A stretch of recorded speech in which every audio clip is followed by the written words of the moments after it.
જય સચ્ચિદાનંદ. જય સચ્ચિદાનંદ. નમો વિતરાગાય. નમો વિતરાગાય. નમો અરિહંતાણમ. નમો અરિહંતાણમ. નમો સિદ્ધાણમ. નમો સિદ્ધાણમ. નમો આયરિયાણમ. નમો આયરિયાણમ. નમો વજ્જાયાણમ.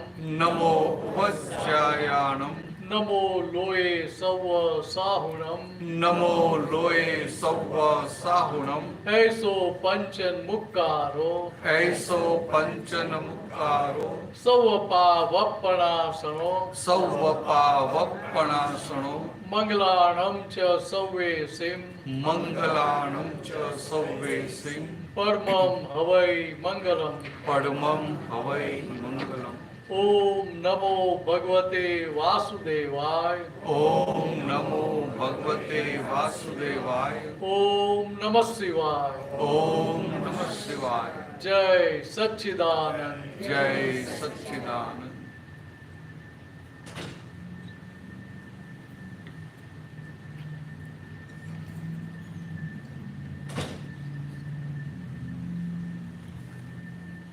હા પૂછે તો કે પ્રશ્ન હતો ને?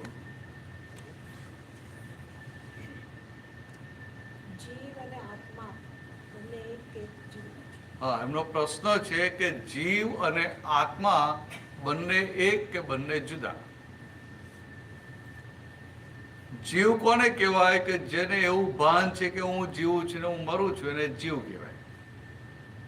એટલે જીવ વિનાશી હોય અને આત્મા એ અવિનાશી હોય, પરમેનન્ટ. એટલે જીવ અને આત્મા બંને જુદા, બંને જુદા. એટલે આ અંદર જે બિલીફરનો ભાગ છે ને, એટલે આજે નામ તમારું શું? બીના.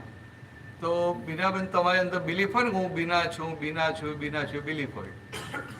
એ બિલીફના આધારે તમને શું લાગે કે હું જીવું છું અને કંઈક આમ માંદા પડે ને, હારું મરી નહીં જવું ને.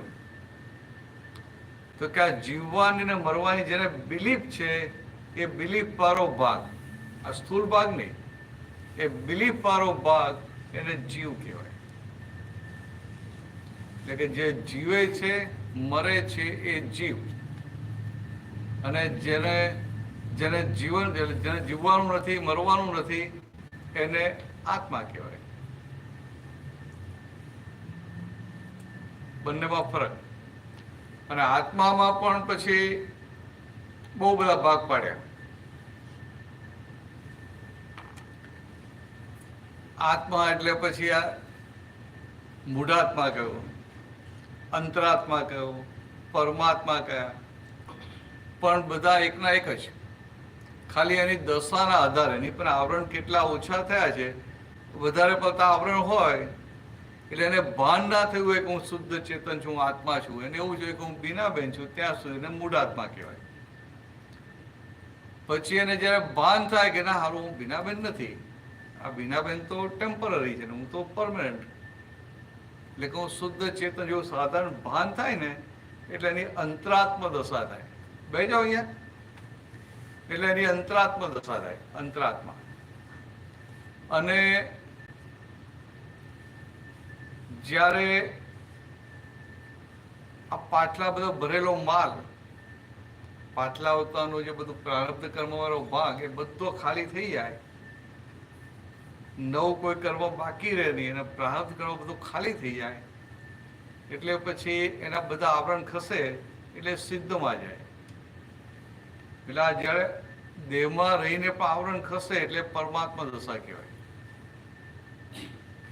એટલે ભગવાન રામ હતા તો કે એમના બધા આવરણ ખસી ગયેલા, એટલે પરમાત્મા કહેવાય. ભગવાન મહાવીર હોય તો કે એમના બધા આવરણ ખસી ગયા હોય, એટલે એમને પરમાત્મા કહેવાય. પણ હવે દાખલા તરીકે ભગવાન રામ હોય તો કે આવરણ ખસ્યા પછી પરમાત્મા કહેવાય, એના પહેલા અંતરાત્મા કહેવાય. એટલે આત્મા એનો એ છે, પણ કેટલા આવરણ છે ઉપર, પછી આવરણની આત્માને તો અસર જ ના થાય. આત્મા તો મુક્ત નો મુક્ત જ હોય. એટલે આવી રીતે ફરક છે. પૂછો બીજું, ચાલો. સરસ. તમે ગઈકાલે કીધું કે 4 સ્ટેપ છે પહોંચવા માટે તત્વમસીમાં, પેલું ડિવોશન, પછી બીજા 2 નહીં કીધા તમે? હા, એ તો આ વેદાંતમાં વાત કરી કે પહેલા શું કીધું કે તુહી, એટલે કે હું ભક્ત અને તું ભગવાન. હું ભક્ત અને તું ભગવાન, એટલે એને ભેદ હોય. ભગવાન પાસે આવે ને તો ભગવાન રામને હાથ જોઈને ઊભો રહે, તેને થાય કે આ ભગવાન રામ છે ને હું તો સામાન્ય મનુષ્ય, એટલે કે એને ભેદ હોય. અને પછી એ ભેદ હોય, પછી એની ભક્તિમાં એ સિન્સિયરિટી અને ડેડિકેશન આવે. ડેડિકેશન આવે એટલે શરૂઆતમાં શું હોય, એ સેવા પૂજા બધું કરે ને, સેવા પૂજા કરે એટલે રોજ ભગવાનને નવડાવે ધોવડાવે, પ્રસાદ ધરાવે. પછી ધીરે ધીરે એને થાય, એને સમજાય કે હારું આ અજ્ઞાન નડે છે, એટલે મારે સમર્પણ શું કરવાનું છે કે ભગવાનને તો બીજી કોઈ વસ્તુની જરૂર નથી. ભગવાન સંસારથી પાર થયેલા છે. ભગવાન ઇઝ ગોન બિયોન્ડ સંસાર. એટલે જે ભગવાન સંસારથી પાર થયા હોય એમની પાસે સંસારની વસ્તુઓ હોય નહીં. તો કે આ ભગવાન, હવે જે ભગવાને સંસારની વસ્તુઓ જોઈતી નથી એનું આપું શું? એટલે પછી એને સમજાય કે ઓહો મારે મારી અજ્ઞાનતા ભગવાનને સમર્પણ કરવાની, એટલે એક પગથિયું ઉપર ચડે. એ પછી એને અંદર પ્રજ્ઞા ખુલ્લી થાય, એટલે કે હું આત્મા છું એવું ભાન થાય, એટલે પ્રજ્ઞા ખુલ્લી થાય. એટલે ત્રીજું સ્ટેપ આવે, પ્રજ્ઞાન બ્રહ્મ એવું કહે છે. અને છેલ્લે એને ભાન થાય ના હું શુદ્ધ આત્મા છું, હું આત્મા છું. એ ભાન થાય પછી છેક પૂર્ણાહુતિ સુધી જાય. હું આત્મા છું એવું ભાન થાય પછી બધો હિસાબો બાકી ને હિસાબો બધા ખાલી થાય ને પેલી બધી પૂર્ણાહુતિ થતી. અને પૂર્ણાહુતિ થાય એટલે પછી પૂર્ણાહુતિ થાય એ પછી એનો મોક્ષ થાય. પણ એ અહમ બ્રહ્માસ્મિ દશામાં જાય એટલે આખા યુનિવર્સ સાથે એને વનનેસ રહે, oneness with the whole universe. તો કે એ વસ્તુ ખુલ્લી થાય. એટલે અભેદતાની આપણે જે વાતો કરીએ ને કે ભાઈ આ ડિસ્ક્રિમિનેશનને જે કહીએ ને વનનેસ આવી જોઈએ, પણ ડિસ્ક્રિમિનેશન આ લોકો જે કહે ને એ લોકો ગ્રોસ લેવલે કહે કે ભાઈ કલર, કાસ્ટ, ક્રીડ એનું ડિસ્ક્રિમિનેશન ના હોય. જ્યારે આપણી જે વાત છે આખી જુદી છે. આપણી વાત મહિલા તત્વને જોઈને બધાની અંદર રહેલું તત્વ, બધાની અંદર રહેલા ભગવાન સરખા છે, માટે કોઈમાં ભેદ નથી. આપણે જે જઈએ આખું એક સટલ લેવલે જઈએ, અને આ લોકો બધા ગ્રોસ લેવલે બધું એક કરવા જાય તો એક થાય નહીં. કારણ કે બધાનું ડેવલપમેન્ટ જુદું, બધાની સમજણ જુદી, બધું જ જુદું જુદું હોય. ખ્યાલ? એટલે આ છેલ્લે આવે અહમ બ્રહ્માસ્મિ, એટલે કે હું પોતે જ બ્રહ્મ છું. હું પોતે જ બ્રહ્મ છું એટલે એને ભગવાન સાથે ભેદ ના પડે. હું ને ભગવાન એક જ છે એવું લાગે. સમજે? અત્યારે આપણે મંદિરમાં જઈએ તો રહે ને કે ભાઈ આ ભગવાન છે, ચાલો એટલે આપણે વિનય પણ કરીએ, બધું જ કરીએ. પણ જ્યારે હું પોતે બ્રહ્મ છું ક્યારે એના અનુભવમાં આવે કે અજ્ઞાન વાળો ભાગ આખો ઉડે ત્યારે, ઇગોઇઝમ આખો ઉડે ત્યારે, અને આખું જગત એ પદમાં જવા માટે પ્રયત્નો કરે કે ના કરે, એને જે ફાવે એટલા પ્રયત્નો કરે. એ પ્રયત્નો કેવા હોય તો કે આમ એને લાગે કે આમ કરવા જેવું છે એટલે એ કરે. એટલે બધા પ્રયત્નો અહંકારે કરીને કરે. અને એને પામવું છે શું? અહંકાર રહિત દશા. એટલે આમાં બેઝિક કામ શું થાય કે the person is interested in achieving egoless state of being, but for that he is trying with the help of egoism. સમજાય તમને જે કહેવા માંગુ છું? આ તો બહાર નહીં બોલવાનું, કારણ કે એને પાછું બીજી વાત પકડાય નહીં ને તને કન્ફ્યુઝન થઈ જાય. પણ અહંકારે કરી અને અહંકાર રહિત દશાની પ્રાપ્તિ કરવા જાય, અને એને બહુ સાદી ભાષામાં આપણા શાસ્ત્રમાં શું કહી દીધું? દીવાથી દીવો પ્રગટે. એક દીવો પ્રગટ થયો હોય તેનાથી બીજા હજારો દીવા પ્રગટે કે ના પ્રગટે? પણ આવું કીધું દીવાથી દીવો પ્રગટે એટલે સમજાવું નહીં કોઈને. પ્રગટેલો દીવો એટલે શું? આવરણ ખસ્યા હોય તો એ દીવાનો પ્રકાશ પ્રગટ થાય ને. તો જેના બધા આવરણ ખસ્યા છે એ દીવો પ્રગટ થયો કહેવાય. એ દીવો પ્રગટ થયો કહેવાય. અને એવો એક પ્રગટ થયેલો દીવો હોય એ બીજા હજારો દીવાઓને પ્રગટાવી શકે. હવે દીવાથી દીવો પ્રગટાવીએ એમાં શું મહેનત હોય? એમાં કઈ મહેનત ના હોય? કાલે બીજો એક દાખલો આપેલો ને કે લોખંડ હોય, એ લોખંડની પાસે પાવરફુલ મેગ્નેટને લઈ જઈએ તો લોખંડમાં મેગ્નેટના ગુણો ઊભા થાય. તો એમાં મેગ્નેટને મહેનત શું છે? કશું જ નહીં. સમજાય?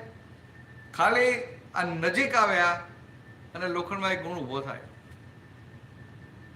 તો લોખંડને એવું નથી કે મને મેગ્નેટના ગુણો ઊભા થાય મારામાં, ને મેગ્નેટને એવું નથી કે મારા ગુણો લોખંડમાં ઊભા થાય. એટલે મેગ્નેટનો અહંકાર નથી. અને પેલું જાય તો એનામાં ગુણો ઊભા થઈ જાય. તો કે મેગ્નેટે શું કર્યું? કશું જ નહીં. તો કે આવું આધ્યાત્મમાં આ અહમ બ્રહ્માસ્મિ એ દશા પામવા માટે, અથવા પોતે હું કોણ છું, હુ એમ આઈ, એ જાણવા માટે અહંકારની જરૂર નથી, અહંકાર રહિત થવાની જરૂર છે. એટલે કે જેનો અહંકાર ગયો હોય, જેનો અહંકાર સંપૂર્ણ ગયો હોય એવા જ્ઞાની અને એમની કૃપા ઉતરે તો સીધો આપણો અહંકાર જતો રહે. કાલે જે કૃષ્ણની વાત કરેલી ને કે કૃષ્ણને અર્જુનને શું આપેલું? જ્ઞાન તો બધું સમજાય કર્યું, તો પેલાને શું સમજાયું? કશું ના સમજાયું. પણ છેવટે કૃપા ઉતારે દ્રષ્ટિ આપી તો બધું એને સમજાઈ ગયું. એવું જ્ઞાની પાસે એ દ્રષ્ટિ પ્રાપ્ત કરી લેવાની. પાછા જ્ઞાની હોય કેવા? કાલે જે થોડો પરિચય આપેલો ને દાદા ભગવાનનો, કાલે આપેલો ને કદાચ આપેલો, તો કે જ્ઞાનીની દશા કેવી હોય? તો કે અંદર જ્ઞાન ખુલ્લું થયેલું હોય, પણ મન વચન કાયના ભાગમાં કેવું હોય? તે મન વચન કાયના ભાગમાં એમને સંસારના કોઈ પણ વિનાશી સુખની ઈચ્છા રહી ના હોય. સમજાય? સંગીતાબેન તો કેટલી ઉંમર હતા દાદાને મળે ત્યારે? 7 years. ફાલ્ગુનીબેન સૌથી મોટા? હા, ભાવનગર. હા, એટલે પણ તોય તમે હવે જે દાદાને જોયા હોય,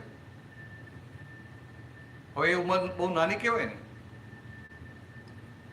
પણ એ સમજાય ખરું અમને કે દાદા કેવા હતા?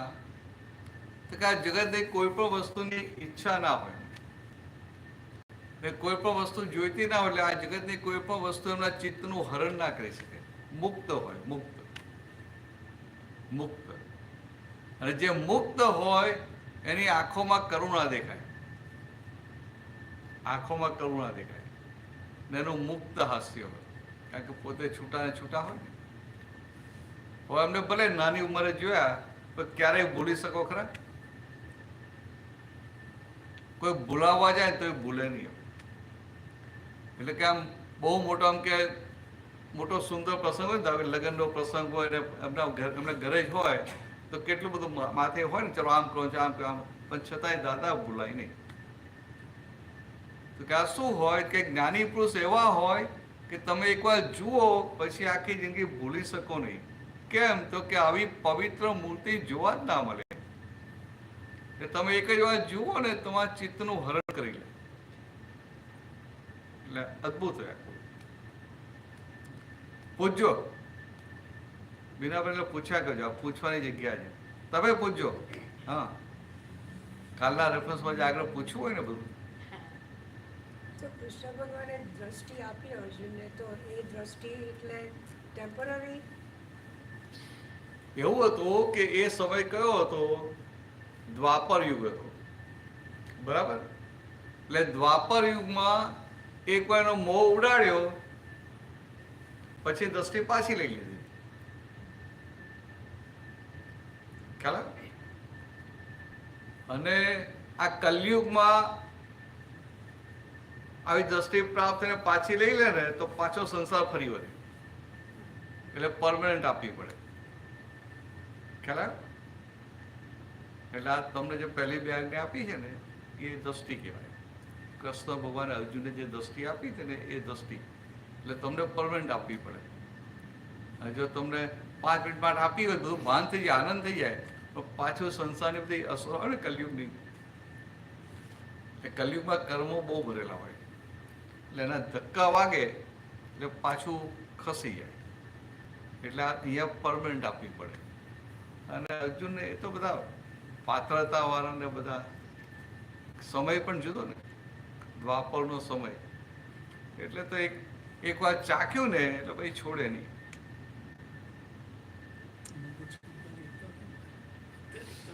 એટલે એ સમય આખો જુદો હતો. અને બીજી કેવી રીતે જુદો હતો કે એ સમયમાં મન, વચન અને કાયાનો એકાત્મ યોગ હતો. વનનેસ of mind, speech and body. એટલે કે જેવું એના મનમાં વિચારો આવે ને એવું જ બોલે ને વર્તન એવું કરે. એટલે કે બધા સારા માણસો એવું નહીં, ખરાબ માણસો હોય ને તો ધાડ પાડવું હોય ને બરોબર, તે બોલે એના મનમાં વિચાર કે હું આ લૂંટ કરીશ, તો કહે ખરો કે આજે હું લૂંટવા જવાનો, મનમાં બોલે ખરો ને પાછું જઈને ધાડ પાડી આવે ખરો. કે મન, વચન, કાયાનો એકાત્મ યોગ. અને આપણું કેવું હોય, અત્યારે મન, વચન, કાયાનો એકાત્મ યોગ ના હોય, એટલે સાહેબ તમને દ્રષ્ટિ આપે જો પાછી લઈ લે ને પાછા હતા ત્યાં ત્યાં થઈ ગયો. સમજે? આ એકાત્મ યોગ ના હોય. આ તમે ઉપવાસ કરો છો, ફાસ્ટિંગ ઉપવાસ કરો છો, અગિયારસ કરો. હવે અગિયારસ કર્યો ને ઘરે વેડવી બનાવીએ તો શું થાય? એને ખાલી સમજવા માટે. તમને ના થાય, તમે વાત જુદી છે, પણ બીજા બધાને શું થાય કે ભાઈ મૂકી રાખજો ફ્રીજમાં, કાલે ગરમ કરીને ખાશો, એવું થાય ને? હા, એટલે હવે અહીંયા સમજાય કે મનમાં છે કે અગિયારસ કરવી છે, વાણીથી બોલો અગિયારસ કરવી છે, પછી દેહમાં અગિયારસ કરો પણ પેલું મન પાછું ફરી જાય કે ભાઈ રાખજો ને કાલે કરીશું. એટલે એની ભાવના ખાવાની છે. એટલે કે આ મન, વચન, કાયાનો એકાત્મ યોગ નથી. એને એકાત્મ યોગ પછી પેલું ના વિચાર કાલે ખાશો એવું ના વિચાર. કાલે મળે તો ખાઈ લે, પછી ચાલો મૂકી રાખજો, કાલે ખાશો પોતે જ મૂકી દે. એમ પછી ક્યાંય કરો ભાઈ જો મારા માટે રાખી છે, તમે બધા આજે ખાઈ તમે હા બીજા ના ખાતા. તો આપણે મન, વચન અને કાયાની વાત કરી તો એમાં આત્મા ક્યાં આવ્યો? આત્મા જુદો. આ બધી વાત છે વિનાશીની, અને આત્મા આખો એનાથી જુદો. આત્માને કઈ લાગે વર્ગે નહીં, કશું જ લાગે વર્ગે નહીં.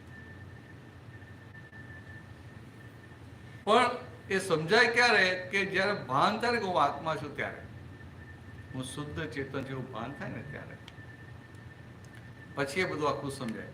અત્યારે તમને થિયરિટિકલી બુદ્ધિથી તો સમજાય ખરું, એટલું તો સમજાય કે આત્મા અવિનાશી છે અને આ મન, વચન કે અવિનાશી છે, એ સમજાય.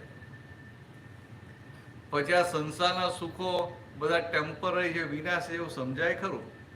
પણ પાછો બહાર ના આવે એમાંથી, કારણ કે પેલું અવિનાશી સુખ ચાખ્યું ના હોય ત્યાં સુધી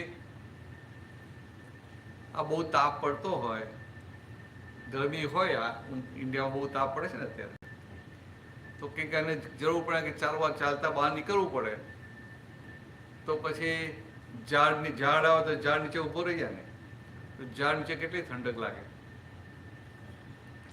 પાછું આગળ ચાલવાનું હોય, છૂટકો નહીં, એટલે ચાલે તો તાપ લાગે કે ના લાગે. એટલે એને સમજાય કે ઝાડ નીચે ઠંડક છે, અને આત્માનો અનુભવ થાય એટલે આપણો ઘરમાં એસીમાં ઘૂસી જાય ને એના જેવું હોય. એટલે ડ્રાસ્ટિક ચેન્જ હોય આખો ફરક.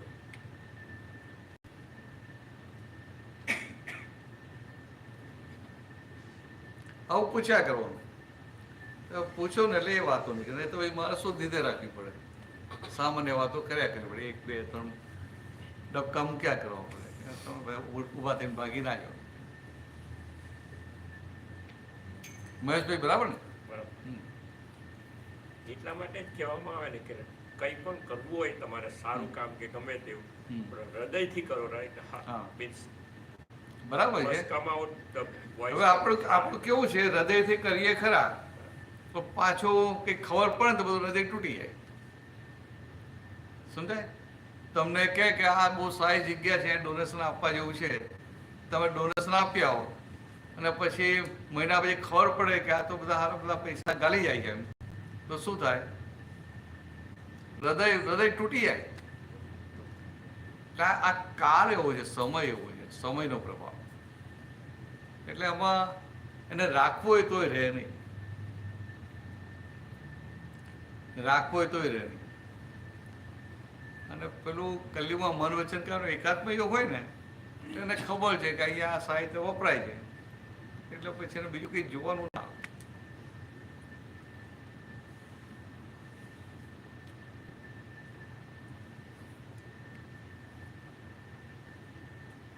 એટલે આજે કાલે જે વાત કરી રોંગ બિલીફ, એ રોંગ બિલીફ ફ્રેક્ચર થાય ત્યારે હું કોણ છું એનો અનુભવ થાય, એનું રિયલાઇઝેશન થાય. એટલે કે હું માલિનીબેન છું એ રોંગ બિલીફ, ને એ રોંગ બિલીફ તૂટે તો ખરેખર હું કોણ છું એનું ભાન થાય, ખરેખર હું કોણ છું એનું ભાન થાય. અને આમ છે સહેલું, પણ પામ્યા ના હોય ત્યાં સુધી અઘરું લાગે. પાછા બધા કહે કે એના માટે આમ કરવું પડે, આમ કરવું પડે, આમ કરવું પડે, આમ કરવું પડે. કેટલાય અવતારો નીકળી જાય. આ ઋષિમુનિઓ હજારો વર્ષ સુધી પદ્માસનો એને બેહી રહેતા હતા. આપણે થાય આપણે તો કલાકે ના બેસાય, અને કંઈ બહુ આમ હટ કે કલાક બે તો એ મારે ખોલવાવું પડે, પગ ખુલે નહીં પડે, ઊભી ના થવાય. સમજાય કે અત્યારે શરીરમાં તાકાત ના રહે. તો સાધના જરૂરી છે કે સાધના વગર પણ આત્માનું કામ થઈ શકે? સારો પ્રશ્ન કે સાધના જરૂરી છે કે સાધના વગરે આત્માની પ્રાપ્તિ થાય. એવું છે, આ કલયુગમાં સાધના થઈ શકે એવું નથી. હવે સાધના હું તમને કહું, અમુક સ્ટેપ આવા સ્ટેપમાં ચાલો તો શું થાય? કલયુગમાં તમને રહે નહીં. ખાલી કાલે પેલો અપમાનનો દાખલો નહોતો આપ્યો કે કોઈ અપમાન કરે, કોઈ દુઃખ આપે, કે કોઈ કઈ પણ રીતે આપણે નુકસાન કરે, તો એવું રહે કે અપમાન કરનાર તો નિમિત્ત છે, મને પાછલા ભારે કર્મોમાંથી મુક્ત કરે છે, મારા માટે ઉપકારી છે. વાત સમજવામાં સારી લાગે, પણ કોઈ અપમાન કરે ત્યારે રહે કેટલું? એક વાર તો થઈ જ જાય કે એને જોઈ લો ને એને ખબર પાડી દો. સમજાય? એટલે આ ગમે એટલું ડેવલપમેન્ટ હોય ને, પણ કલયુગમાં એ રાખવું અઘરું છે. અને સાધના ક્યારે થાય? મન વચન કાયાનો એકાત્મ યોગ હોય એ સમયમાં સાધના થાય. અત્યારે મન વચન કાયાનો એકાત્મ યોગ ક્યાં છે? ને સાધના કરવી હોય એ સાધન કેવા જોઈએ? સત સાધન જોઈએ, એટલે કે સતની પ્રાપ્તિ કરવા માટેના સાધનો. તો અત્યારે સત સાધનો લાવે ક્યાંથી? સમજાય? સત સાધન લાવે ક્યાંથી? ને સત સાધન હોય ને તમને પ્રાપ્તિ થઈ એટલે તમારી ચિંતાઓ બંધ થઈ જાય. તમને પોતે હું કોણ છું એનું ભાન થાય એટલે ભાન થતાની સાથે તો ટેન્શન ઉપાધિ બધું જતું રહે.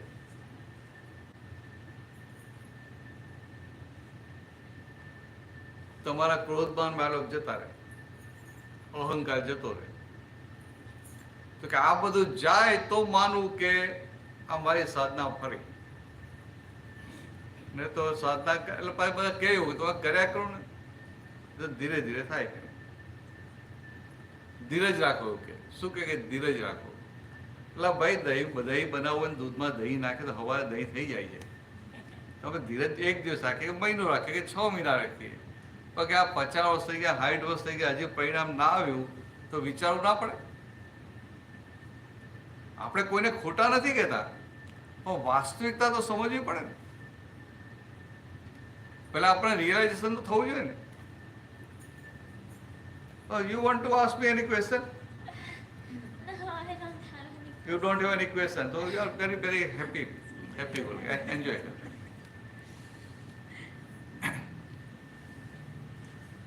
તો આ જે સમય છે ને સાધના બરાબર છે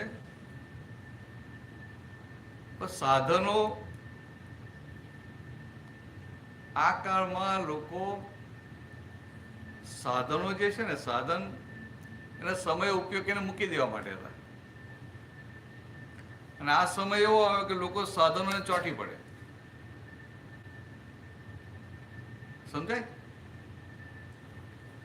આ હું ભક્તિ કરતો એ સાધન કહેવાય, ઉપવાસ કરતો હોઉં કે આ શાસ્ત્રો વાંચતો હોઉં એ બધું સાધન કહેવાય. આ યોગા કરતા હોય સાધન કહેવાય. સમજાય? હવે આ બધા સાધન જે વાપરવાના છે ધ્યેયની પ્રાપ્તિ કરવા માટે વાપરવાના. તો એ સાધન પકડીને વાપર્યા કરે અને પાછા પેલા કે તો તમે વાપર્યા કરો તો ધીરજ રાખો, ધીરે ધીરે પરિણામ આવશે. મારું મહિનો થઈ જાય, 6 મહિના થઈ જાય, વર્ષ થઈ જાય, 5 વર્ષ થઈ જાય અને ચિંતાઓ બંધ ના થાય તો સમજવું ના આપણે કંઈક ભૂલ થાય છે. આપણે ના સમજવું પડે. આ ધર્મ આપણે ધર્મ આટલો બધો કરીએ, ધર્મ આપણે કરીએ આટલો બધો અને ધર્મ કરીએ છતાં પરિણામ ના આવે તો આપણે સમજવું ના આપણે કંઈક આપણી ભૂલ થાય છે. કાં તો ભગવાનની ભૂલ છે. સમજાય? કાં તો ભગવાનની ભૂલ કહેવાય કે ભગવાને ધર્મ બતાવ્યો ખોટો બતાવે છે. કાં તો આપણી ધર્મ સમજવામાં ભૂલ છે કે પરિણામ આવતું નથી. ત્રીજું તો કંઈ હોય નહીં. બરાબર ને? આવું ના બોલે નહીં, ભગવાનની ભૂલ છે પણ સમજ ને તો તમને સમજણ ના પડે. આવું ના બોલું તો આવું ના બોલું ને તો તમને એવું લાગે કે ના ના આપણી તો ભૂલ જ નથી. આપણે તો ડાયા જ છે ને, આપણે તો ભૂલ જ ના હોય. આપણે ધર્મ આચરણ કરીએ તો એના અપેક્ષા હોય. પહેલું ધર્મને સમજાય, ધર્મનું આચરણ કરે કેમ ન? તો બેઝિક પકડો, ફંડામેન્ટલ કે ચાલો હું ધર્મનું આચરણ કરું. હું ધર્મ સમજ્યો છું, ધર્મનું આચરણ સમજ્યો છું કે મને બધાએ કીધું મેં માની લીધું આને ધર્મનું આચરણ કે હું કર્યા કરું. તમે કરો એનો વાંધો નથી પણ રિઝલ્ટ આવે છે. પણ શું રિઝલ્ટ એટલે શું? તો કાલે વાત નથી કરી? હા, તો કાલે આપણે વાત કરેલી ને. હા, કાલે કઈ પણ ખબર નહીં હોય. રિઝલ્ટ શું આવે કે આપણે આ સંસારમાં રહીએ, સંસારમાં અધિવ્યાધિ ઉપાધિ હોય કે ના હોય? સમજે? અધિવ્યાધિ ઉપાધિ ગુજરાતી સમજે? આદિ એટલે આ માનસિક, બધું માનસિક ચિંતાઓ. વ્યાધિ એટલે શારીરિક અને ઉપાધિ એટલે આપણે બહાર જતા આવીએ અને એકદમ પવન આવતો પતરું પડે કે નરિયું પડે ને આપણા પર પડે વાગે એ ઉપાધિ કહેવાય. બહારથી આવી પડી તો કે આધિવ્યાધિ ઉપાધિ આ સંસારમાં રહેવાની. અને ધર્મ પામ્યા ક્યારે કહેવાય કે આધિવ્યાધિ ઉપાધિમાં અંદર સમાધિ રહે તો તમે પામ્યા. સમજાય? Yes. આખું જગત શું વિચારે કે આ બહારના અધિવૈધિક ઉપાધિના સંજોગો ખસી જાય. અરે ભાઈ, સંજોગો ખસી જશે તો તારું ટેસ્ટિંગ કેમનું થશે? ખ્યાલ? ટેસ્ટિંગ કેમ કે થશે? પ્રકાશભાઈ સમજાય? એ સંજોગો તો બધા ઉપકારી છે આપણને, અને એમાંય આ ભારે સંજોગ આવે ને તો બહુ ઉપકારી કહેવાય. તમને જાગૃત કરવા આવે છે. એટલે ભગવાને શું કહ્યું કે આવા ભારે સંજોગ આવે એમાં આપણે ટેસ્ટેડ થવાનું છે, અને જેટલા ટેસ્ટેડ થાય એટલા પાસ. એટલા ભાગમાં આપણે પાસ થઈ ગયા. પણ આખું જગત શા માટે ધર્મ કરે કે મારે આ પ્રોબ્લેમ છે, આ પૈસા નથી, કે આ ધંધો નથી, કે આ મોટેલ ચાલતી નથી, કે આ બિઝનેસ ચાલતો નથી, કે આ છોકરાઓ સેટ થતા નથી, કે આ તબિયત સારી નથી રહેતી, તો કે આ બધું થાય એના માટે ધંધો એ કરે, ધર્મ કરે, કઈ પણ કરે એના માટે કે. પણ ભગવાન પાસે જઈને કોઈ એવું માગે? કારણ કે કૃષ્ણની ભક્તિ કરીને બતાવેલી. એવું આ શિવજી હોય તો ભગવાન શિવ હોય તો શિવ મંદિરમાં આપણે જઈએ ખરા?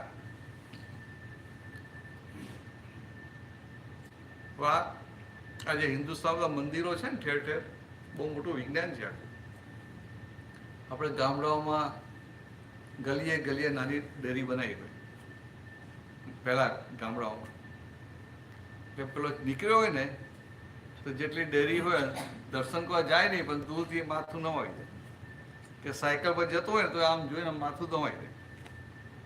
એટલે શું થાય, આખો દિવસ જે સંસારની કન્ટિન્યુટી રહેતી હોય ને એ 2 સેકન્ડ માટે બ્રેક તો થાય. સમજાય? એ સંસારની કન્ટિન્યુટી બ્રેક થાય એના માટે થાય. હવે શિવજી હોય, શિવજીના દર્શન કરવા જઈએ તો તમે જોયું છે શિવ મંદિરમાં, આ તો હવે શિવને પાર્વતીની જોડે મૂર્તિ મૂકે છે, પણ આપણા જૂના કોઈ પણ મંદિર જુઓ તો શું હોય, શિવલિંગ હોય ને પાર્વતી પાછળ મૂક્યા હોય ગોખલામાં. સમજાય? હવે આ મૂકેલા આખું એનું વિજ્ઞાન હતું. એ શું કહેવા માંગે છે કે તારે મારા જેવા થવાનું છે. શિવજી શું કહેવા માંગે, તું મારા દર્શન કરવા આવ્યો છે તો તારે મારા જેવા થવાનું છે. અને આ તારા દિવસો તો જાય છે અને હજી તું જાગ્રત થયો નથી. તું મને જોઈને તો જાગ્રત થા. શિવ એટલે પુરુષ કહેવાય અને પાર્વતી એટલે પ્રકૃતિ કહેવાય. તો કે આ પુરુષ ને પ્રકૃતિ બંને જોડે કે નહીં? બંને જોડે, પણ છતાંય પુરુષ ઉપર પ્રકૃતિ હાવી ના થાય ત્યારે એને શિવ સ્વરૂપ થયા કહેવાય, શિવ કહેવાય. ખ્યાલ? હવે પુરુષ એટલે કે આ પુરુષ તો દેહ છે એટલે પુરુષ એવું નહીં. મય જે ચેતન છે, આત્મા છે, આત્માને પુરુષ કહ્યો, અને આ મન વચન કાયને પ્રકૃતિ કહી. તો જ્યાં સુધી પ્રકૃતિના નચાવ્યો નાચે છે, પ્રકૃતિના ચલાવ્યો ચાલે છે, ત્યાં સુધી બધા સ્ત્રી જ કહેવાય. પછી પુરુષ દેહ હોય કે સ્ત્રી દેહ હોય. અને આ પ્રકૃતિથી પળ થાય એટલે કે પ્રકૃતિને હલાવે નહીં, પ્રકૃતિને અસર ના કરે, પ્રકૃતિથી જુદો ને જુદો રહે, કે પુરુષ ને પ્રકૃતિ જુદા પડી ગયા, ત્યારે એને શિવ સ્વરૂપ થયા કહેવાય. અને શિવ સ્વરૂપ ક્યારે થાય તો કે આ ક્રોધમાનમાં આવેલું બધા જાય ને ત્યારે શિવ સ્વરૂપ થાય. એટલે શિવના મંદિરમાં દર્શન કરવા જઈએ તો શું કેવું પડે? ત્યાં જઈને કે પૈસા મંગાય, ધંધો મંગાય, કે આપણું આજે આ તબિયત સારી નથી, કે આ પ્રોબ્લેમ છે, એવું બધું મંગાય? તો કે ના, શિવજીને કહેવું પડે કે આજે તમારા દર્શન કરવા આવ્યો છું, તમે તો શિવ સ્વરૂપ થઈ ગયા. શિવ સ્વરૂપ એટલે શિવ એટલે કલ્યાણ સ્વરૂપ, કે તમે તો કલ્યાણ સ્વરૂપ થઈ ગયા. કલ્યાણ સ્વરૂપ એટલે શું? આને ગુજરાતી નહીં સમજે ને?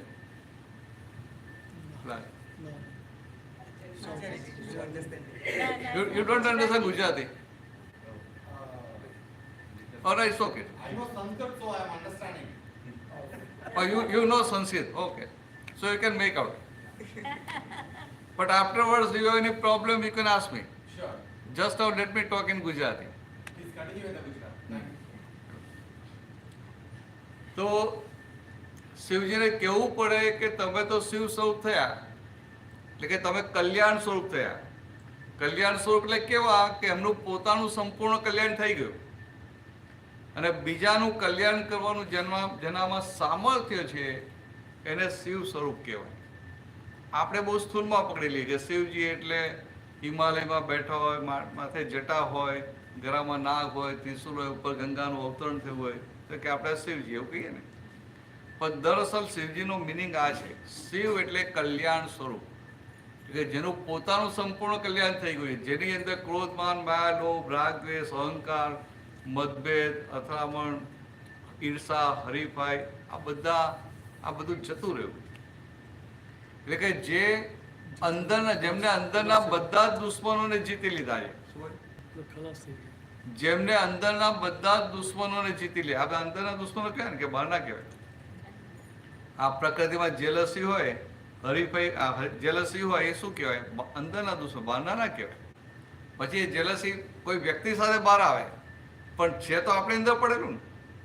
તો કે આ બધા જ અંદરના દુશ્મનોને જેને જીતી લીધા એનું કલ્યાણ થઈ ગયું, એટલે એને શિવ સ્વરૂપ કહેવાય.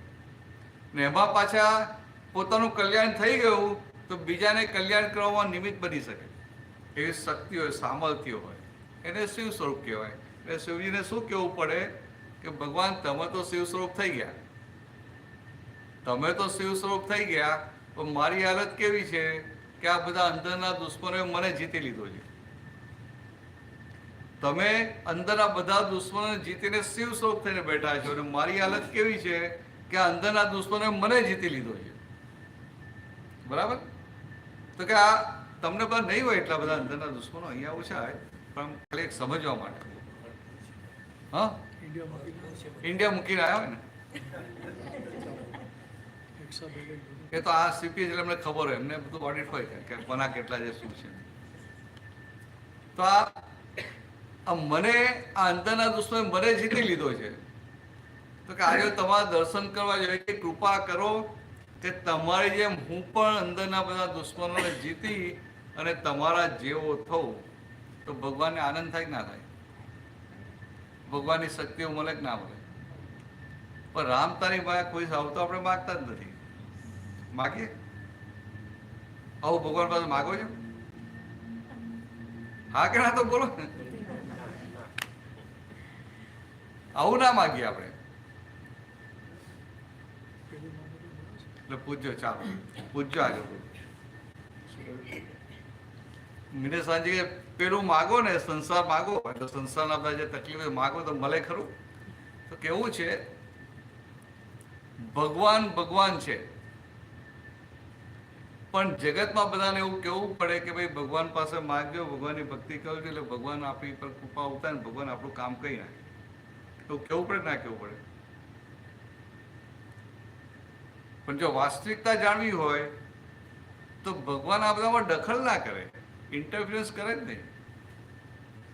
એક બાજુ આપણે શું કહીએ કે આપણા જન્મથી મરણ સુધી બધું ભેગું થાય છે, આપણા પોતે બાંધેલા પાછલા જન્મમાં જે કર્મો બાંધ્યા એના આધારે ભેગું થાય છે, કહીએ કે ના કહીએ? તો પછી આવો ભગવાન ક્યાં વચ્ચે આવ્યા? કોન્ટ્રાડિક્શન તો કાઢવું પડે ને. આપણા કર્મનું ફળ આપણે ભોગવ્યા, ભગવાન શું કરે? અને કર્મના ફળ તો ભગવાનને નથી ભોગવવા પડે. ભગવાન રામને 14 સાલ વનમાં જવું પડ્યું હતું ને. કૃષ્ણ ભગવાનને છેલ્લે પગમાં તીર વાગ્યું હતું ને, તો ભગવાન જેવા ભગવાન પણ છેલ્લે પાણીએ ભેગું નતું થયું. એમનો દેહ શાંત થયો, પેલા પાણીએ ભેગું નતું થયું. કેવો ભારે ના કહેવાય? તો ભગવાન જેવા ભગવાન પર કર્મ કેવા ભારે હતા, પણ એમનું ભગવાન પદ કેવા હતું કે આવા ભારે કર્મો હતા, પણ એક એક કર્મને પોતાની અસર ના થવા દે, પોતે એમાં મુક્ત રહ્યા. ત્યાં સુધી કે પેલા તીર મારનારને શું કહે છે કે તું જલ્દી દોડતો અહીંથી દૂર દૂર ભાગી જા, કે તું જો અહીંયા ઉભો રહીને મારી સેવા કરવા રહીશ ને તો પેલો હમણાં બલરામ આવશે તને મારી નાખશે. તો પોતાને જેના નિમિત્તે પોતાનું મૃત્યુ સામે દેખાય છે એના માટે ભગવાન કેટલા અંદરથી પોઝિટિવ છે. અને આપણે એમની જે મૂકો ને આપણી જાતને ખબર પડે કે આપણે કેવા છે. આપણે સર કોઈ દગો કરી ગયો હોય ને તો એને લાગમાં તો છોડીએ નહીં.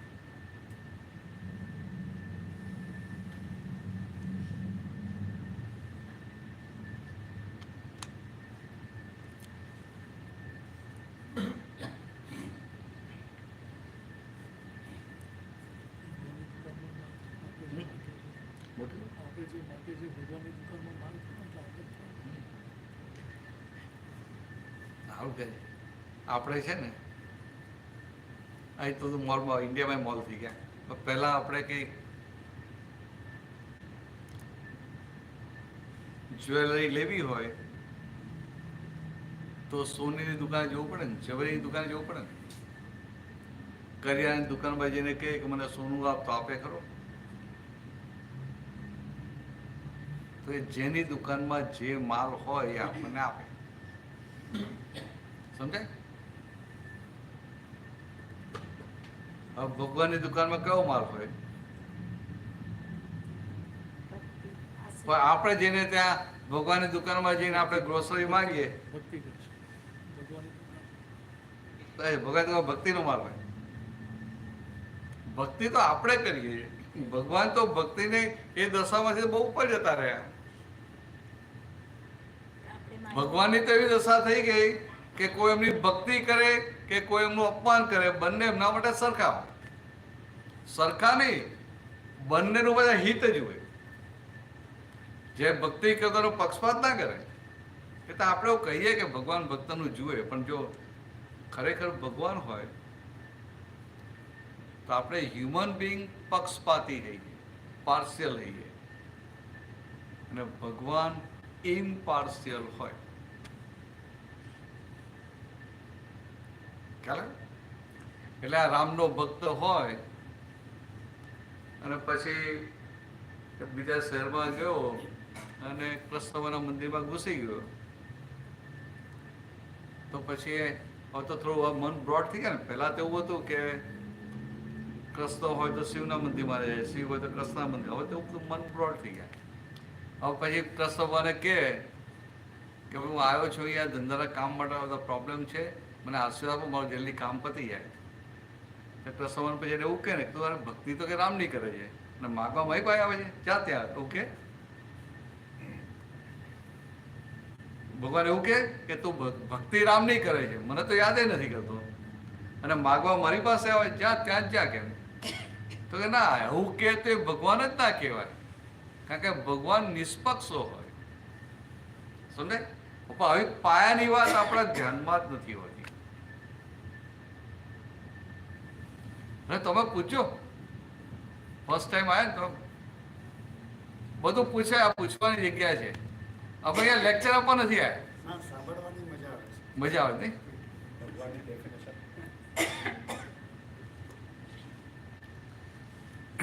એટલે આ સમજવું પડે કે ભગવાન પાસે શું માગવું. તમારે કે બીજા પ્રશ્નો હતા છે? હવે પૂછવા જ માંડો, આપણો ટાઈમ જતો રહેશે. દ્રષ્ટિની વાત કરતા હતા તો ભરત રાજાને જ્યારે હરણનું રૂપ લીધું ત્યારે કોઈ સંત આવીને એમને કહે છે કે ભાઈ ત્યાં શું કર્યું, તો એ દ્રષ્ટિ કેવી કહેવાય?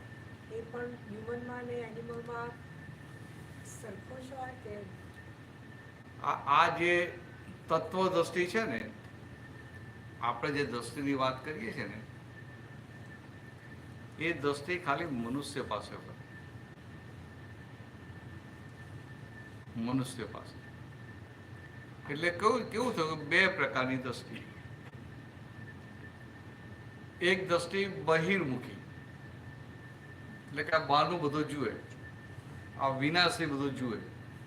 હવે વિનાશી બધું હોય તો વિનાશી બધી વસ્તુઓ જુએ, અને વિનાશી વસ્તુઓ જુએ થાય કે આમાં સુખ છે, આમાં સુખ છે, આમાં સુખ છે, એ સુખ પ્રાપ્ત કરવા માટે દોડે.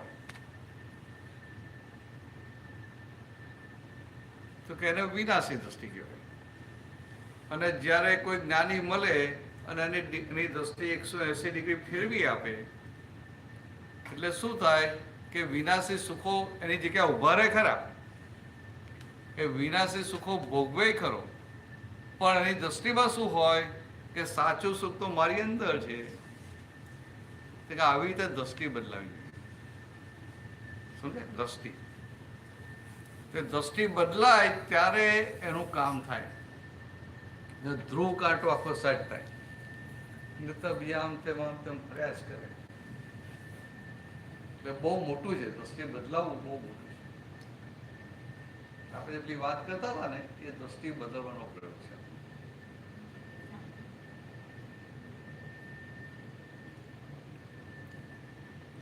આ તો પછી વાર્તામાં બધું મૂક્યું હોય, આ વ્રત હરણનો શિકાર કરવાના, પણ મુખ્ય દ્રષ્ટિ એટલે શું કે આપણી દ્રષ્ટિ, શાસ્ત્રની ભાષામાં કહું ને, બે પ્રકારની દ્રષ્ટિ, એક મિથ્યા દ્રષ્ટિ અને એક સમ્યક દ્રષ્ટિ. મિથ્યા દ્રષ્ટિ એટલે કે આપણું કે ને બ્રહ્મ સત્ય જગત મિથ્યા,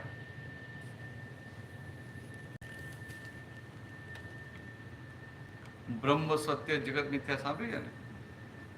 એટલે શું કે બ્રહ્મ સત્ય છે એટલે બાકીનું બધું આ જગત આખું મિથ્યા છે. પણ ખરેખર એવું બોલાય નહીં, લોકોને સમજવા માટે બરાબર છે, પણ જો તમારે એક્ઝેક્ટને સમજવી હોય ને તો બ્રહ્મ એ રિયલ સત્ય છે અને જગત એ રિલેટિવ સત્ય છે. સમજ? આ તમને હમણાં કોઈ ચોકલેટ ખવડાવે તો મોંમાં ટેસ્ટ સારો આવે કે ના આવે, અને તીખું મરચું આપી દે તો બંનેની અસરો થાય કે ના થાય? હવે અસરો થાય તમે કહો આ જગત તો મિથ્યા છે, મિથ્યા છે, તો કેવી રીતે મિથ્યા કહેવાય? આટલી બધી અસરો તો થાય છે.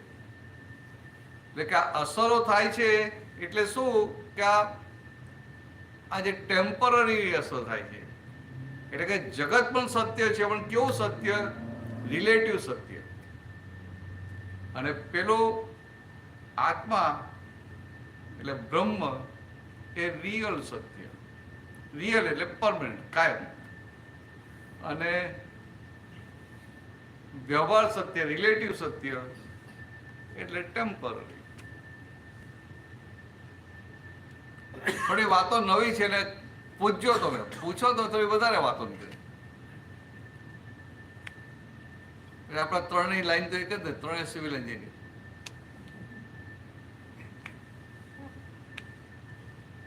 સૌથી વડીલ તમે, પછી એ હું સૌથી નાનો. એટલે તમે પેલું કોલેજમાં પ્રોફેસર પ્રશ્નો પૂછે ને, હું તમારે પૂછી લેવાના.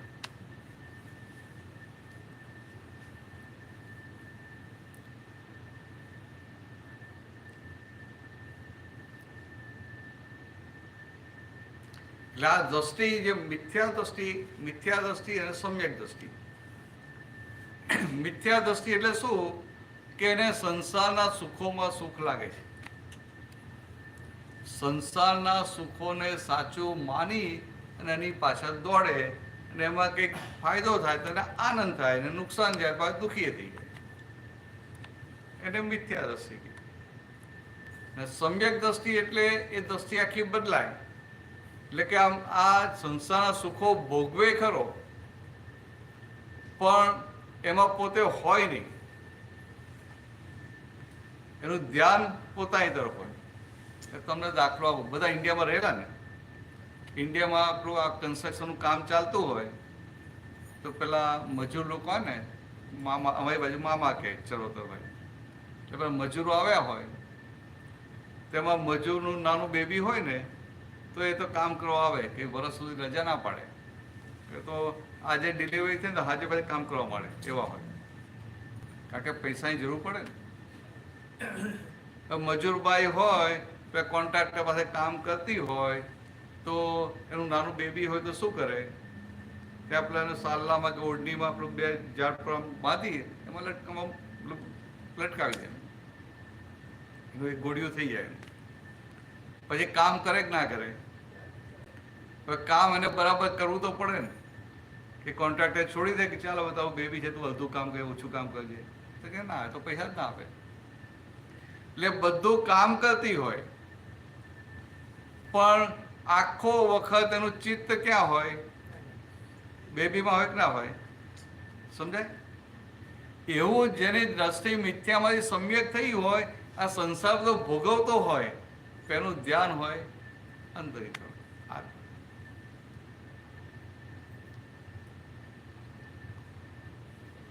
ખ્યાલ? એટલે લોકો શું કહે કે આ સુખો બંધન કરતા છે, કે આ સંસાર બંધન કરતા છે. ખરેખર એવું નથી. આ સંસાર તમને નથી બાંધતો, તમારી અજ્ઞાનતા તમને બાંધે. પણ લોકો શું કરે? સંસારનો ત્યાગ કરવા જાય. એટલે સંસારનો ત્યાગ કરીને હિમાલયમાં જઈને બેસી જાય. બરાબર છે, તેમના ઉદય હોય ને, પ્રારબ્ધ કર્મના ઉદય એટલે બરાબર છે. પણ એને શું લાગે કે જો હું આખું બધું છોડીને ત્યાગ કરીને ત્યાં જઈને બેસી ગયો, આ બીજા બધાથી ત્યાગ થતો નથી. પણ પહેલા તે ત્યાગ તો બધો કર્યો, પણ તારો દેહ તો તારી જોડે રહ્યો કે ના રહ્યો? આ મન છે, મન વાણી કાયાનો ત્યાગ થશે. બધી વસ્તુનો ત્યાગ કરી આવશે, કે પતિ છે કે પત્ની છે કે છોકરાઓ છે કે મા બાપનો ત્યાગ કરી જશે. પણ મન વચન કાયા એ તો જોડે ને જોડે જ રહે. એટલે ભગવાનની સાચી વાત સમજ્યા જ નહીં. ભગવાને તો એવું કહેલું કે આ જગતનો ત્યાગ કરવા નથી જવાનું, કે જગતમાં તો બધી અનેક ચીજો છે, અનંત ચીજો છે, તમે કેટલી ચીજનો ત્યાગ કરશો? ભગવાને સિમ્પલ કહી દીધું કે ખાલી અહંકાર ને મમતાનો ત્યાગ કરવાનો છે.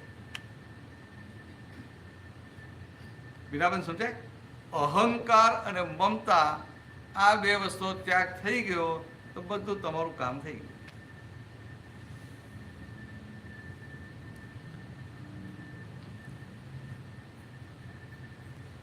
સમજાયું? પૂછો મને આનંદ થશે. થોડી વાત નવી છે. એમ જનરલી આપણે આવીએ ને, એમ હવે સત્સંગમાં આવીએ તો બધી કથાનું યોગ હોય કે બધું બીજું હોય, એમ અથવા એકાદ ચેપ્ટર લઈને સમજાવતા હોય. અહીંયા બધું ફ્રી સ્ટાઇલ છે. તમે જે પૂછે એ ટોપિક પર વાત કરી. હા. Oh, you don't understand Gujarati? No, I understand it. I don't speak it well. Ha. So, but what I'm saying is, earlier you were speaking of asking for something from God, right? Like, aapne kai mangye. Like, let's say you want good health, you want money, whatnot, we pray for it, correct? So, in my opinion, the way I understand it is that Bhagwan gives us opportunities and options. So, let's say that I'm, I don't know, I need money, right? Like, I wish that we had more money. So God will give me options and opportunities to go a certain way to reach that goal. He will not just give me the money. He'll give me the options. I can go the right way or I can go the wrong way. And so it's our human choice, but God's given you, whether it be Ram or Sita or what Hanuman, but those are your choices to make the right decision to reach your ultimate goal. Whether it be health, whether it be money, your children do well. બરાબર છે. એટલે આવું બધા કહીએ છીએ આપણે કે ગુજરાતી સમજાય ખરું ને? એટલે આપણે આવું કહીએ છીએ કે God is giving us option and what to choose it's up to you. બરાબર છે, વાત સાચી છે. પણ કેવું છે હકીકતમાં જોઈએ ઇન રિયાલિટી ગોડ છે, ભગવાન છે. ભગવાનનું પદ એટલું બધું ઊંચું છે ને કે કશું કરવા પ્રમાણે છે જ નહીં. નો ડુઅરશિપ એટ ઓલ. સમજાય? સંપૂર્ણ અકર્તા છે, નોન ડુઅર. જ્યાં ડુઅરશિપ હોય ને ત્યાં પેલું ટેન્શન હોય, ઉપાધિ હોય, ચિંતા હોય. ડુઅરશિપ હોય કરતા પણ. એટલે કે આ તમારી ડુઅરશિપ ના કે મારે ઘર ચલાવવાનું છે, મારે નોકરી કરવાની છે, મારે મોટેલ છે, મારે આ કરવાનું છે, મારે છોકરાનું ધ્યાન રાખવાનું છે, આનું ધ્યાન રાખવાનું છે, એટલે આમ મારે કરવાનું છે. ડુઅરશિપ હોય ત્યાં આધિ વ્યાધિ, ત્યાં ટેન્શન હોય, ચિંતા હોય, ઉપાધિ. ભગવાન જો તમને ચોઈસ આપે તો એમની ડુઅરશિપ થઈ ગઈ. સમજાયું? પણ બહાર આપણે વાત કરીએ ને ત્યાં રીતે વાત કરાય. આમ જનરલ જે બધી વાત કરી ત્યારે કરાય. પછી તો આપણે અહીંયા આપણે 1 to 1 બેઠા છે ને એટલે તમારા માટે વાત કરું છું. પછી તમારે આવી વાત બીજાને નહીં કહેવાય, નહીં તો પેલાને કન્ફ્યુઝન થઈ જાય. આપણે we are sitting here just to understand reality for our self, not to tell anybody else. એટલે ભગવાન છે. એટલે ભગવાનનું કામ શું છે? ભગવાન શું કહે છે? ભગવાન આ લાઇટ જેવા છે. લાઇટ એક સિમિલી આપું. હવે આ લાઇટમાં બેસીને આપણે સત્સંગ કરી શકીએ તો આ લાઇટને કોઈ ઓબ્જેક્શન હોય તો લાઇટને એમાં હેપીનેસ હોય? કશું જ નહીં. લાઇટ ન્યુટ્રલ જ હોય. આ લાઇટના પ્રકાશમાં આપણે અહીંયા પાર્ટી પણ કરી શકીએ. લાઇટને ઓબ્જેક્શન હોય? કશું જ ના. આ લાઇટના પ્રકાશમાં કોઈ મારામારી કરે કે ના કરે? ક્વોરલ પણ કરે કે ના કરે? તો ધ વે આ જે લાઇટ છે એ તમને ખાલી લાઇટ આપે છે, એમાં તમારે જે કરવું હોય કરો. એમાં લાઇટ રિસ્પોન્સિબલ છે? નથી. Same way the God in the તને શું સમજો આ મય ભગવાન છે ધ ગોડ વિધિન અસ, એ ભગવાનનો જ્ઞાન પ્રકાશ હોય. જ્ઞાન પ્રકાશ. And that Gyan Prakash is coming out. But when it is coming out, it can't come out straight outside. There is one layer in between us and God. It's a medium of egoism. એટલે ભગવાનનું pure light અહંકારના મીડિયમમાં pass થઈને બહાર આવે. That is known as intellect. એટલે ભગવાન પછી શું કે ભાઈ હું તને લાઇટ આપું છું. નાઉ vote ever you want to do you do it, but you are whole and sole responsible for that thing. એટલે ભગવાન એમાં ઇન્વોલ્વ નથી પડે. એટલે in the very presence of God everything is going on, but still God is not involved in anything. એ પોતે મુક્ત ના મુક્ત છે. આપણા કેમેસ્ટ્રી ભણ્યા હોય ને, કેમેસ્ટ્રીમાં આપણું આવે કે રિએક્શન થાય ને એમાં વચ્ચે જો એન્ઝાઇમ હોય તો એન્ઝાઇમની પ્રેઝન્સમાં કેટાલિસ્ટની પ્રેઝન્સમાં એ રિએક્શન થાય. અને કેટાલિસ્ટ ના નાખ્યું હોય તો એ reaction it will not take place. તો પણ છતાંય રિએક્શન થઈ ગયા પછી કેટાલિસ્ટ તો એવું જ રહે, એનામાં કંઈ ફેરફાર ના હોય. એવું in the very presence of God everything is going on, but God himself is not at all involve in any activity, in anything, whether you are doing right or you are doing wrong. એટલે એનો શું થયો કે you are whole and sole responsible for your self. How long? As far as you have believed that I am doer, you are responsible. સમજ્યા? જે belief છે કે I am doer, ત્યાં સુધી રિસ્પોન્સિબલ છે. એ બિલીફ ફ્રેક્ચર થઈ પછી responsible નથી રહેતા. બિલીફ ફ્રેક્ચર થયું it's a very big thing. પ્રકાશભાઈ સમજાય? આ બિલીફ ફ્રેક્ચર તો એ બહુ મોટી વસ્તુ છે. પૂછો તમને ક્લિયર થયું? એટલે કે આ ભગવાન તમને ખાલી પ્રકાશ આપે છે. એ પ્રકાશમાં તમારે જે કરવું હોય કરો. You are whole and sole responsible. God is not responsible. નહીં તો આમ કોઈ કહે આ તો આપણા હિન્દુસ્તાનમાં બહુ પાકા હોય. હિન્દુસ્તાનની પબ્લિક પાકા હોય કે ના હોય? પાકા હોય. પછી કોઈએ કોઈનું ખૂન કર્યું અને કોર્ટમાં જાય એટલે પછી બધું પ્રૂવ થાય ને પછી ખૂની શું કે પેલા કોર્ટ મેજિસ્ટ્રેટને, ભાઈ જુઓ તમને સીધી વાત કરું, મેં ખૂન કર્યું નથી. એટલે કે આ બધા પ્રૂફ છે ને તો એના ભલે પ્રૂફ છે, આ બધી પ્રેરણા મને ભગવાને આપી. એટલે ભગવાન એટલે રિસ્પોન્સિબલ ભગવાન છે, હું નથી.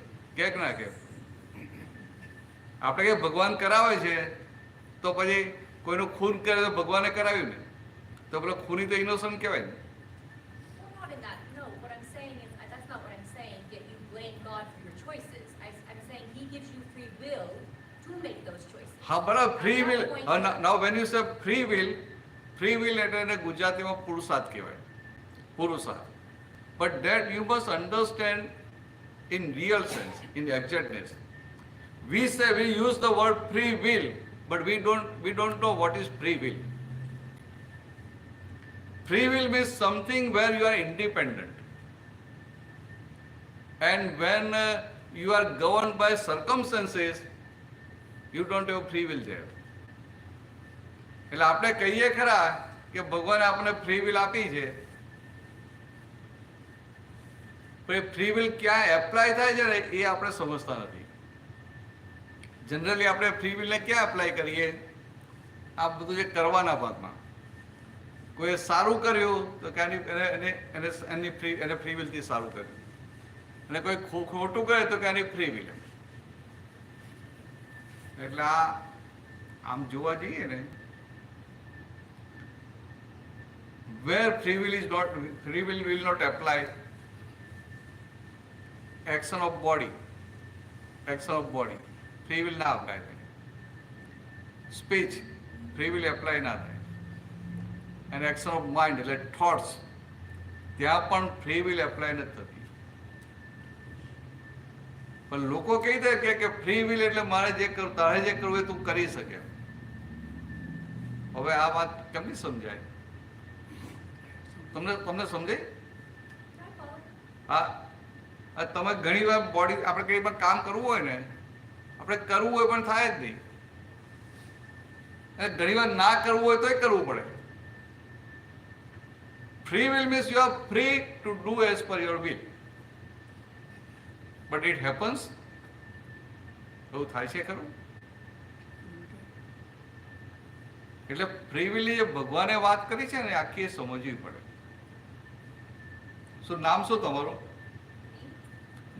Your first name? Sejal. Tejal. Sejal. Sejal. તો સેજલ બેન કેવું છે કે આ જે બધી વાત છે ને, કૃષ્ણ ભગવાને બહુ સારી રીતે મૂકેલી પણ છે. પણ ઘણા બધા કૃષ્ણ ભગવાનનું બધું સ્ટડી કરી, ગીતાનું સ્ટડી કરી એ વાત કરે, પણ કૃષ્ણની બેઝિક વાત, બેઝિક ફંડામેન્ટલ, બેઝિક કન્સેપ્ટ ત્યાં ભૂલ થઈ જાય. અને બેઝિક કન્સેપ્ટમાં ભૂલ હોય તો આગળ કશું થાય ખરું? મારું ફાઉન્ડેશન જ રોંગ હોય તો ઉપર મકાન થાય ખરું? ખ્યાલ આવે? એટલે ફ્રી વિલને પુરુષાર્થ કહે છે, અને પેલું બીજું આપણા હાથમાં ના હોય ડેસ્ટિની કહે એટલે પ્રારબ્ધ. પણ જગત ડેસ્ટિની અને પ્રારબ્ધ સમજી શક્યું જ નથી. ડેસ્ટિની અને ફ્રી વિલ સમજી શક્યું નથી. મને કહો તમારી ફ્રી વિલ ક્યાં હોય?